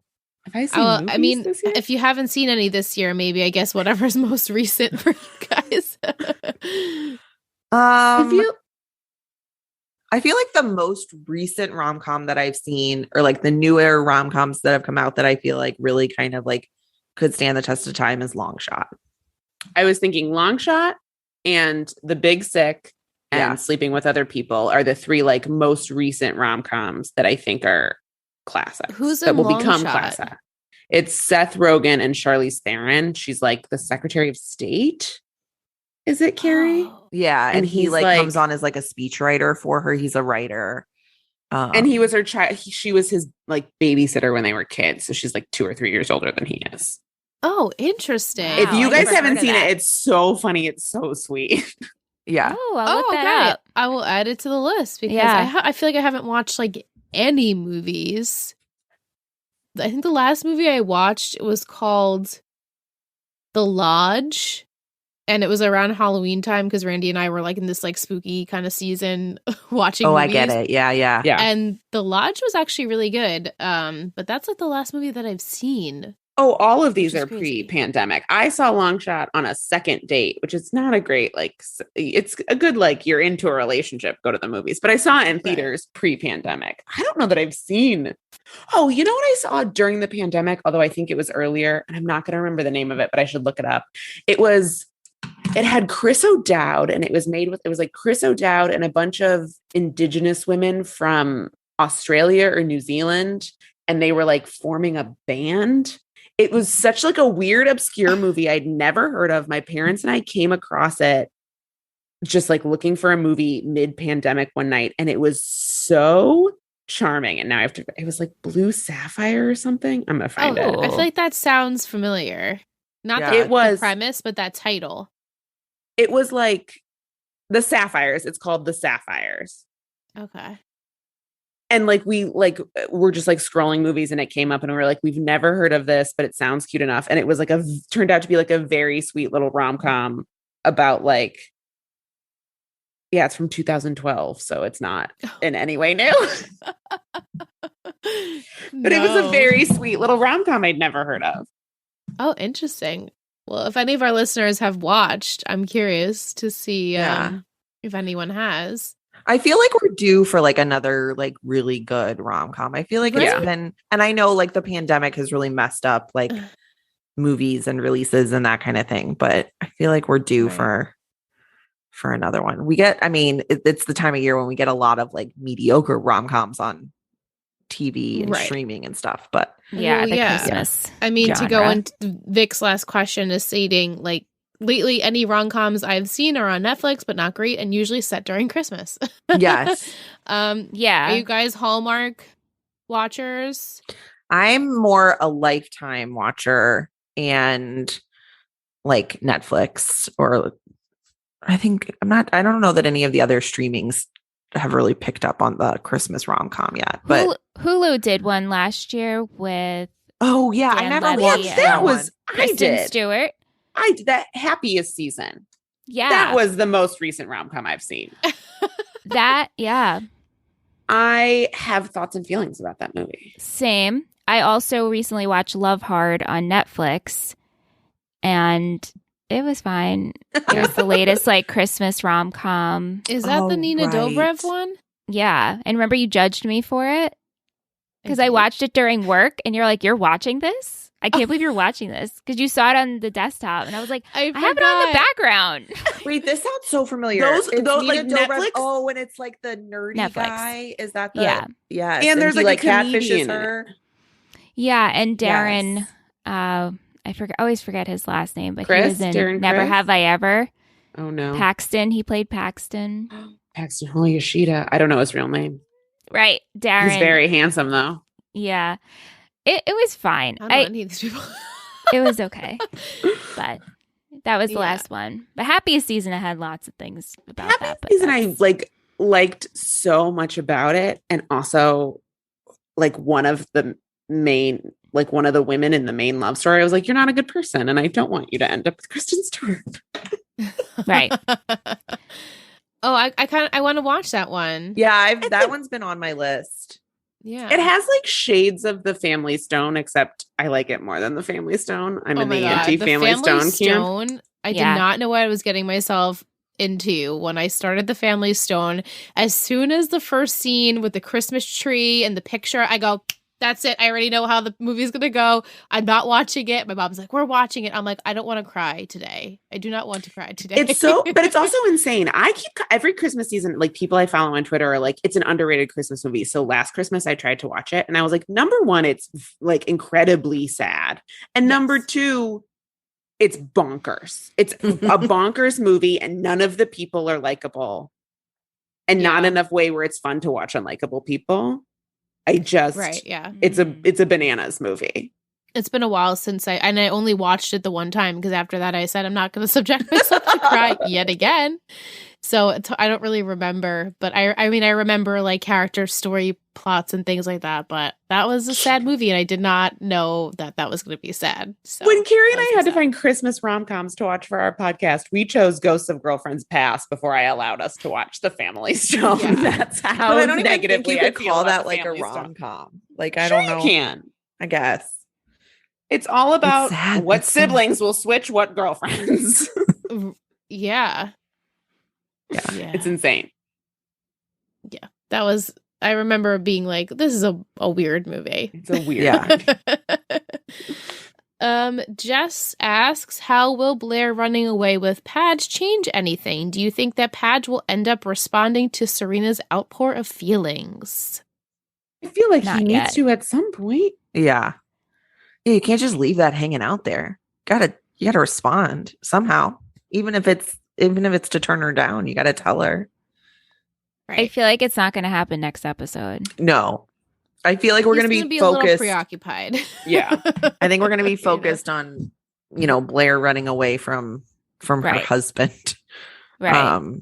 For a little while. And then we'll circle back. Yeah. Yeah, I agree. And our final question that lots of people want to know, who do you all think actually sent the video? I genuinely don't know, but I'm going to hazard a guess. I think it was Georgina. You think Georgina just sent it to put it up and made a Gossip Girl or something? That's completely plausible. I think she had a backup, or she quickly did it, or she quickly sent a copy and I think it could have been Serena. That would have been good too, to just get it out there. Yeah. Yeah. I think Serena was really hell-bent on saving her friend from a horrible, loveless marriage. And she was gonna, pull a Blair if she had to.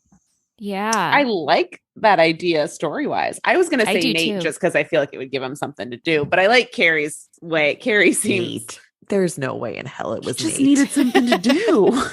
It's not true. That smart. Yeah. I always say not that smart, Nate. If it was Nate, he went to Serena and was like, how do I do this? And she was like, I'll just do it. It's fine. He doesn't have it in him. How do I post? Right.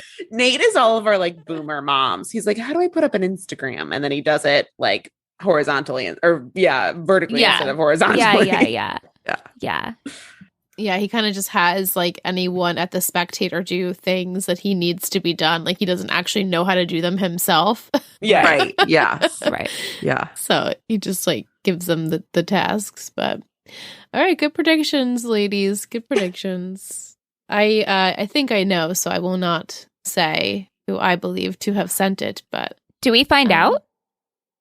They allude to who it is next episode, so. You'll see. Okay. Yeah. Imagine if it was Louis.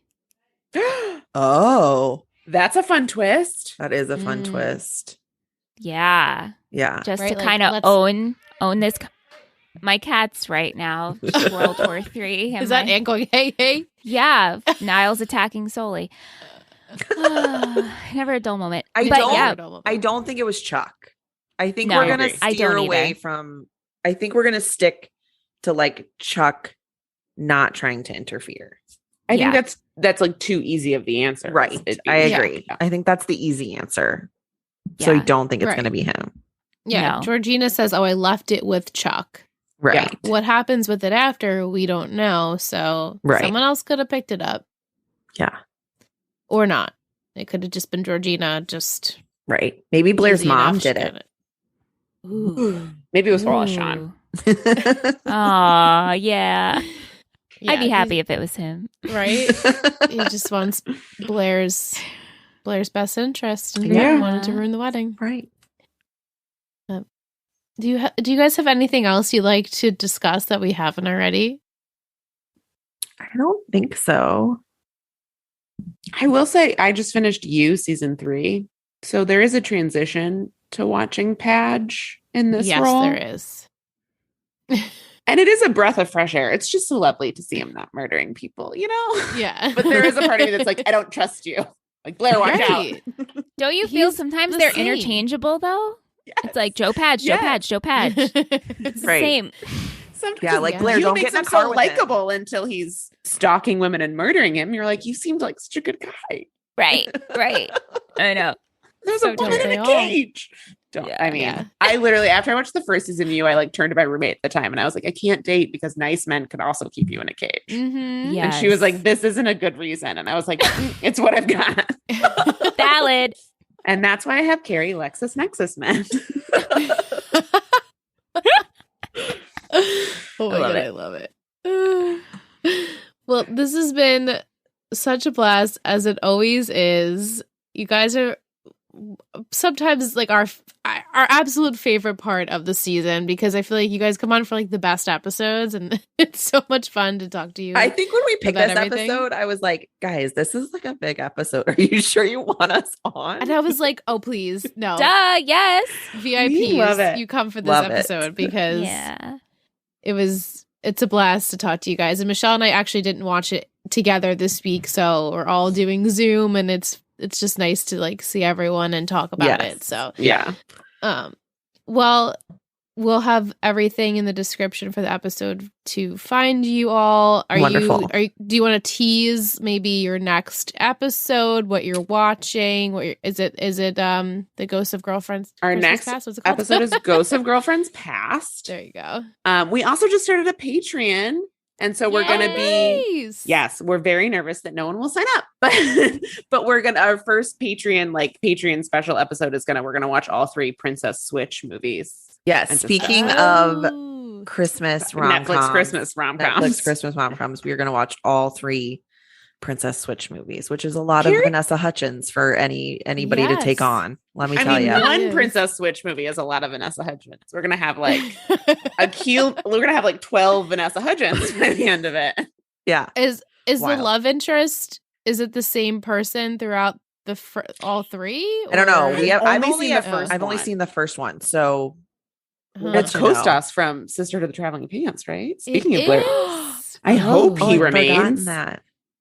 Speaking of Blake Lively, such a crush on him in Sister of the Traveling Pants. I was like, Lena, what is wrong with you? Go make out with that Greek boy.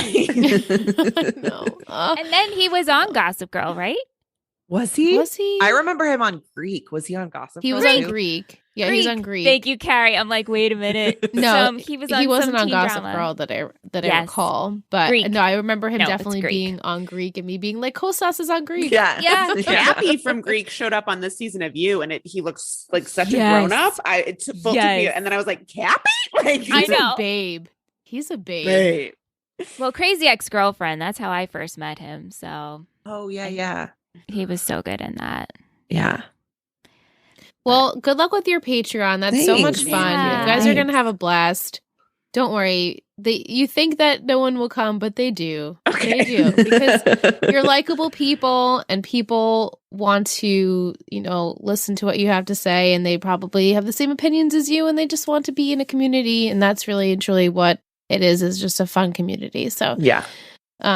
That's awesome, and we wish you the best of luck with that. Thank you. It's a good time. Thanks for having us. It's always fun. Yeah, we love to come talk about the wild world of Gossip Girl. Yeah, and I can't wait to. So, Carrie, Allison, you haven't completely finished your rewatch on the OC. No, I have not finished my rewatch on the OC. Well, if you watch any more, Michelle and I are open ears because we just want to hear your older eye perspective on the show. I gotta get back into it. I think I know what's coming, and so I'm sad. I'm preemptively sad. Oh, yeah. Because I'm getting so much closer. Mm-hmm. I'm getting so much closer to to that. Yeah, to that. The situation. Mm-hmm. Yeah. Yeah. Well, Have a lovely night. Thank you guys. Thank you guys. Appreciate it. Talk to you soon. We'll talk soon.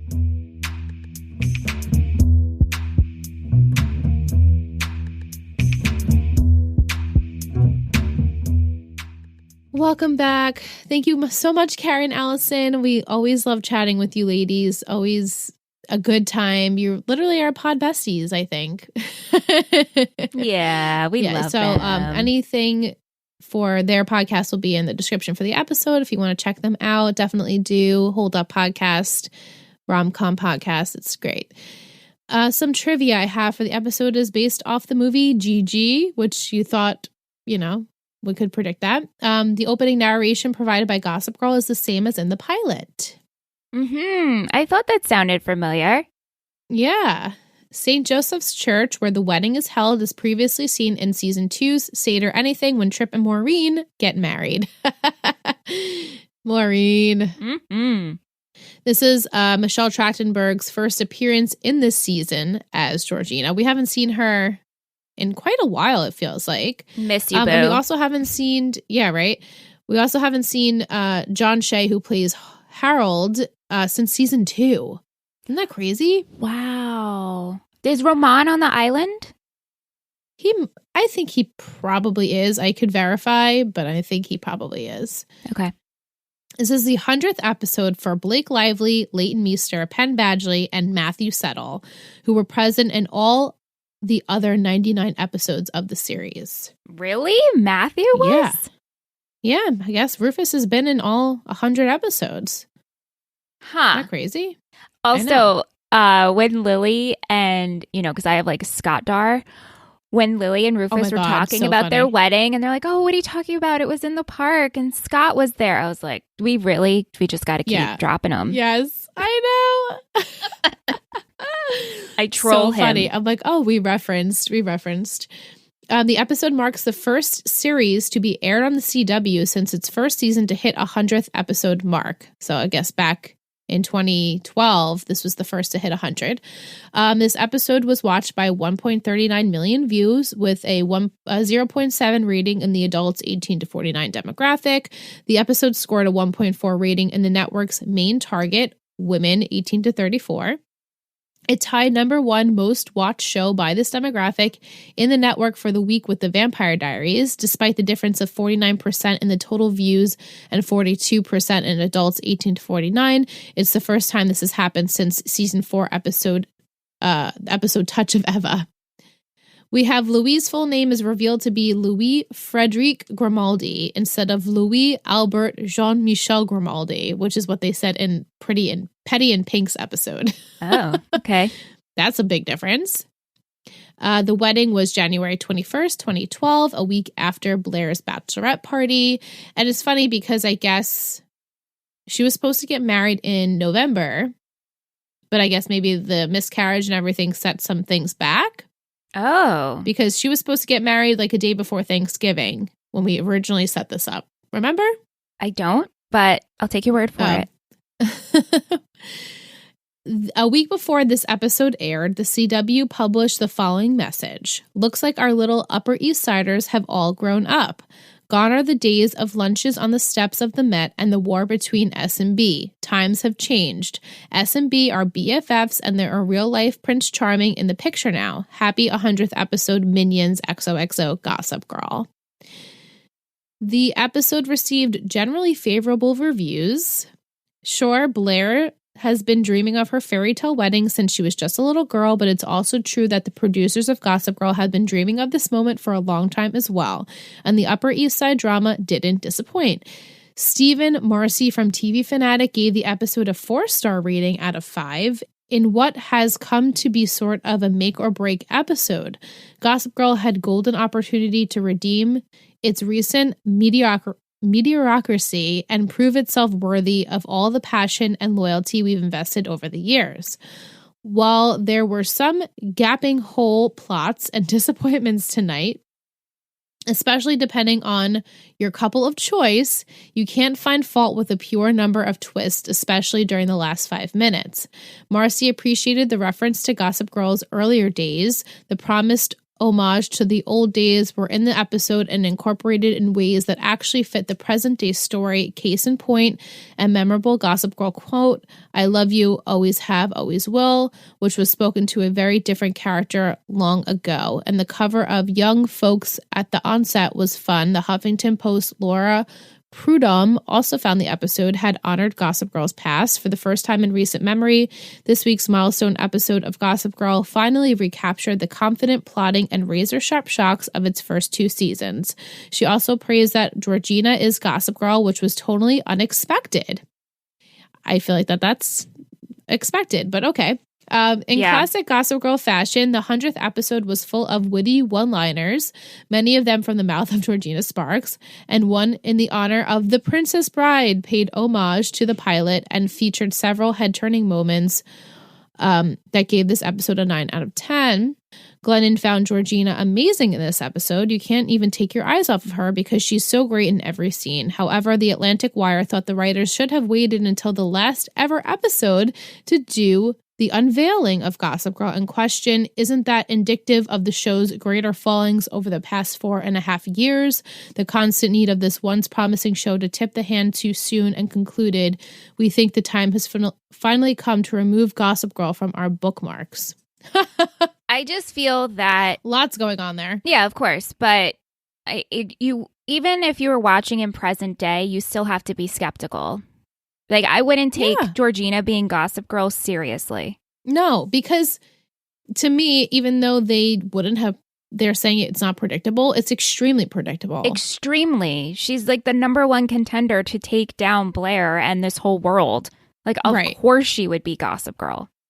Of course. So I essentially, and I'm going to say it right here, it's a fake out. It's a fake out. It's a fake out. They weren't intending this to be the big reveal because I think it would have been way more exciting. This was not that exciting. It wasn't. So, no. We're just like, oh, there she is.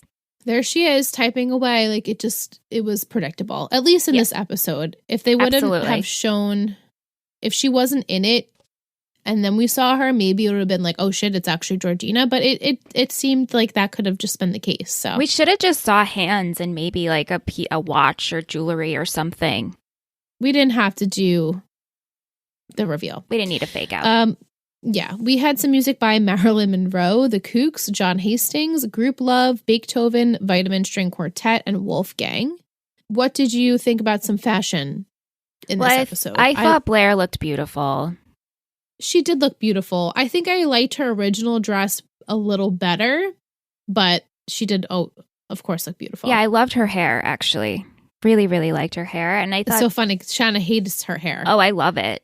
I thought she looked gorgeous. I really did. And I thought Serena looked very pretty too.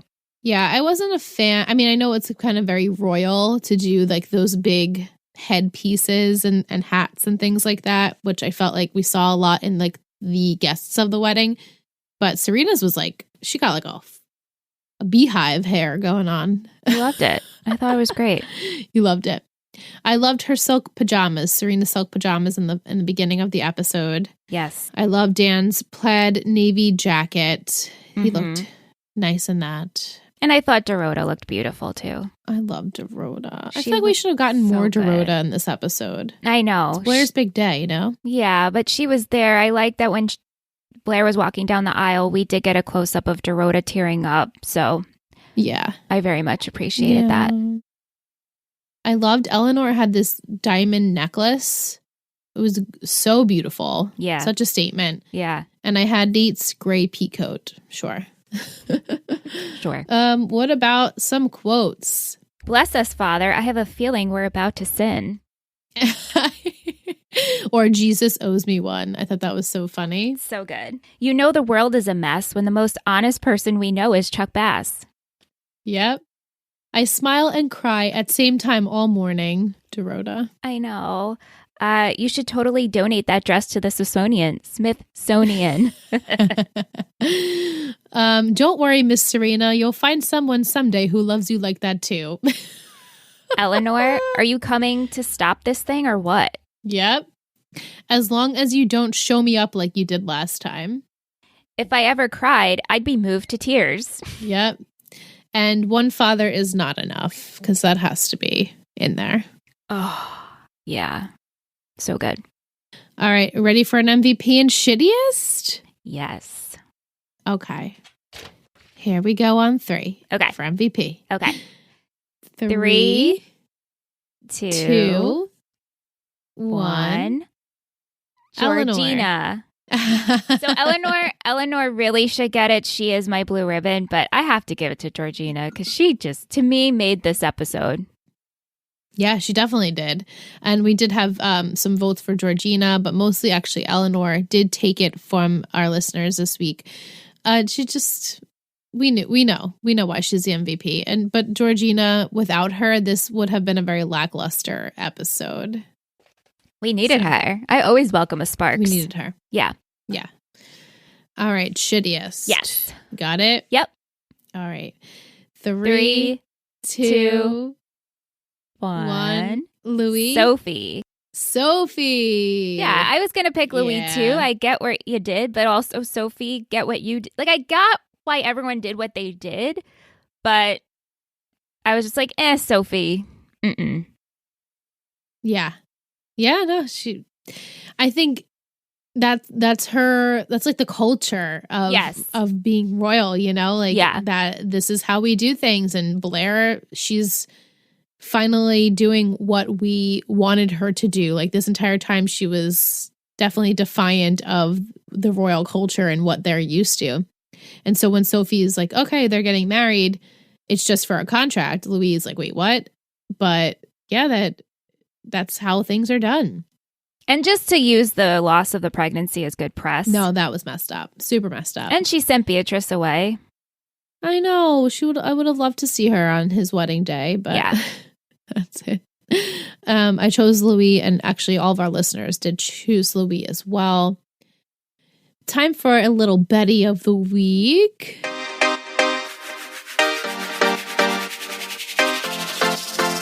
You're a total Betty. You're a total Betty.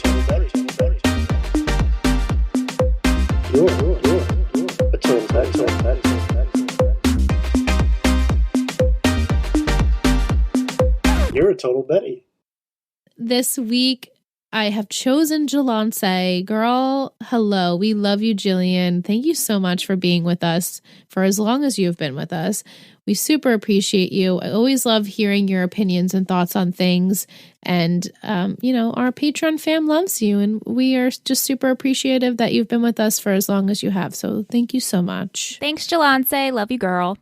All right. Next week. So excited to be in person with you next week. Not next week. It'll be the week after. Well, no. When people are listening, it technically is next week. True. Not only are we together, but Nicole is joining us. And we're live. And it's our 101 episode, which Liz and I decided we will be celebrating Three Gossip Girls 101.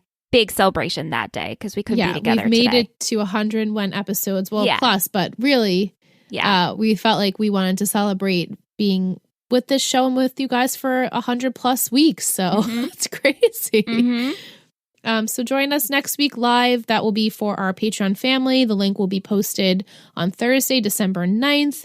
It's going to be at 8 p.m. EST. We have a blast, and we're super excited because Nicole's going to be joining us, and we haven't been with her since... We haven't been in person with her for a long time, but she hasn't been on since season 4, so we missed her. Okay, so the title for next week is going to be... Are you ready? I'm ready. The Backup Dan. The Backup Padge. Exactly, the Backup Padge.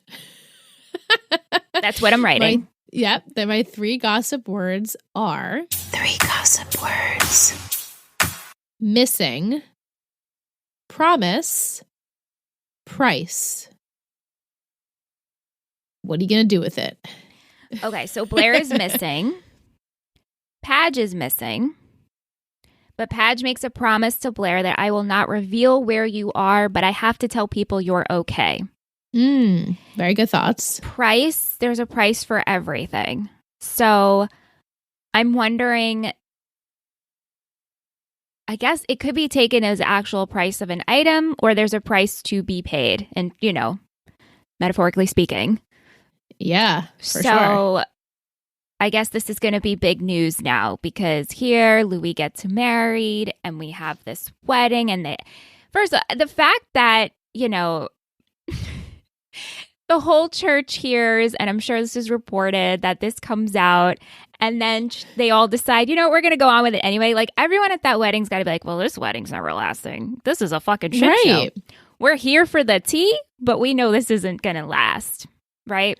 Right. Like, I have never been to a wedding where one has left at the altar or has reset at the altar. Like, I've never experienced that. If you guys have, please send us your stories because I'd be super interested to hear if those things either worked out or didn't work out. But like, how uncomfortable is it for people to be sitting in the audience, for the bridal party to be sitting like on the steps waiting to hear if things are going to change? Like, it was so awkward for everyone. Yeah. So yeah, there's no way they could know. There's no way that they would believe that this would actually work out. And I feel Blair will explain to Padge, like, okay, here's under my contract. What can I do to get out of this? And maybe they're kind of going to scheme of what they can do and what price can be paid for her eventually to get out. Mm-hmm. So that's where I'm going with that. All great thoughts. You're very warm on something. So cool. I look forward to next week's episode. Is good. Got some stuff. It's good. And we'll be with Nicole. So I'm super excited. What should we do as an emoji? Should we do a wedding dress? We should. We should do the bride, I would think. Is there a bride? Yeah, right? I think there's just a bride with a veil. Yeah, because I'm pretty sure there's a wedding dress and there's also a girl that has a veil on. There is. Head. So either one is good. Yeah. Whichever one you guys want. Yeah. Just send them to us through Instagram, Total Betty Podcast Network. You can tweet at us, Total Betty Pod. If you want to email us, 3gossipgirlspod@gmail.com. Or what's even better is you like to put that emoji in an Apple Podcast review, because why not? That would be so much fun. Be so great. The 100th episode is here of 3 Gossip Girls Pod, and I'm loving it. Bride emoji. Yes. Please leave us an Apple Podcast review, rate us 5 stars, subscribe. We do this every week. I'm sure at this point, maybe you laugh at the way we get here. I don't know. But for those who left us a review, thank you so much. If you haven't, please consider doing it. It doesn't have to be long. It just helps us grow. It shows that you're out there. We would really appreciate it. Thank you. We would. And to end the night on a treat, a Will's treat before we head to After Dark. So we have Gossip Girl characters as cakes for the wedding. Very excited for this one. We have Blair, wedding cake. She did get married after all. Chuck, devil's food cake. He once was a devil in disguise, but his haters can't have their cake and eat it too. Dan, cheesecake, one of my favorites, and it makes people feel better. Serena, red velvet cake. Serena in that red dress, I need a sip of water. Louis, blackout cake. I hope he blacks out and doesn't return to the show. What a black hole of a human. Same. Nate, sponge cake. He absorbs information for his gossip paper and is a bit basic. Lily, chiffon cake. Fancy and flowery. They have good taste and style. Rufus, carrot cake. It just seems like he seems like a carrot cake type of guy. I agree. Mm-hmm. Dorota, Karpatka. Both Polish, fun, and underrated. Karpatka.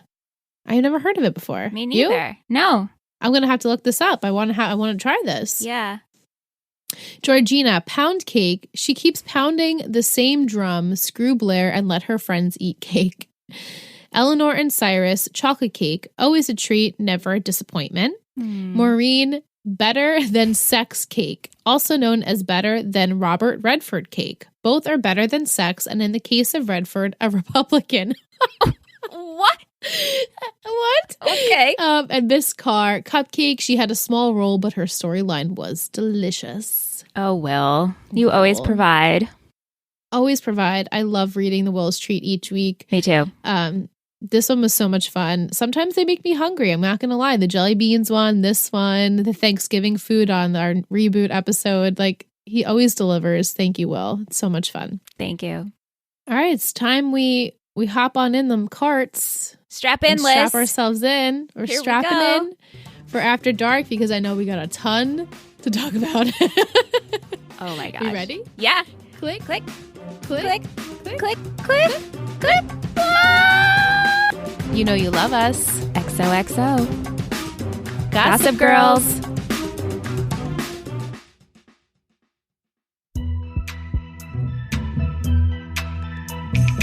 After Dark.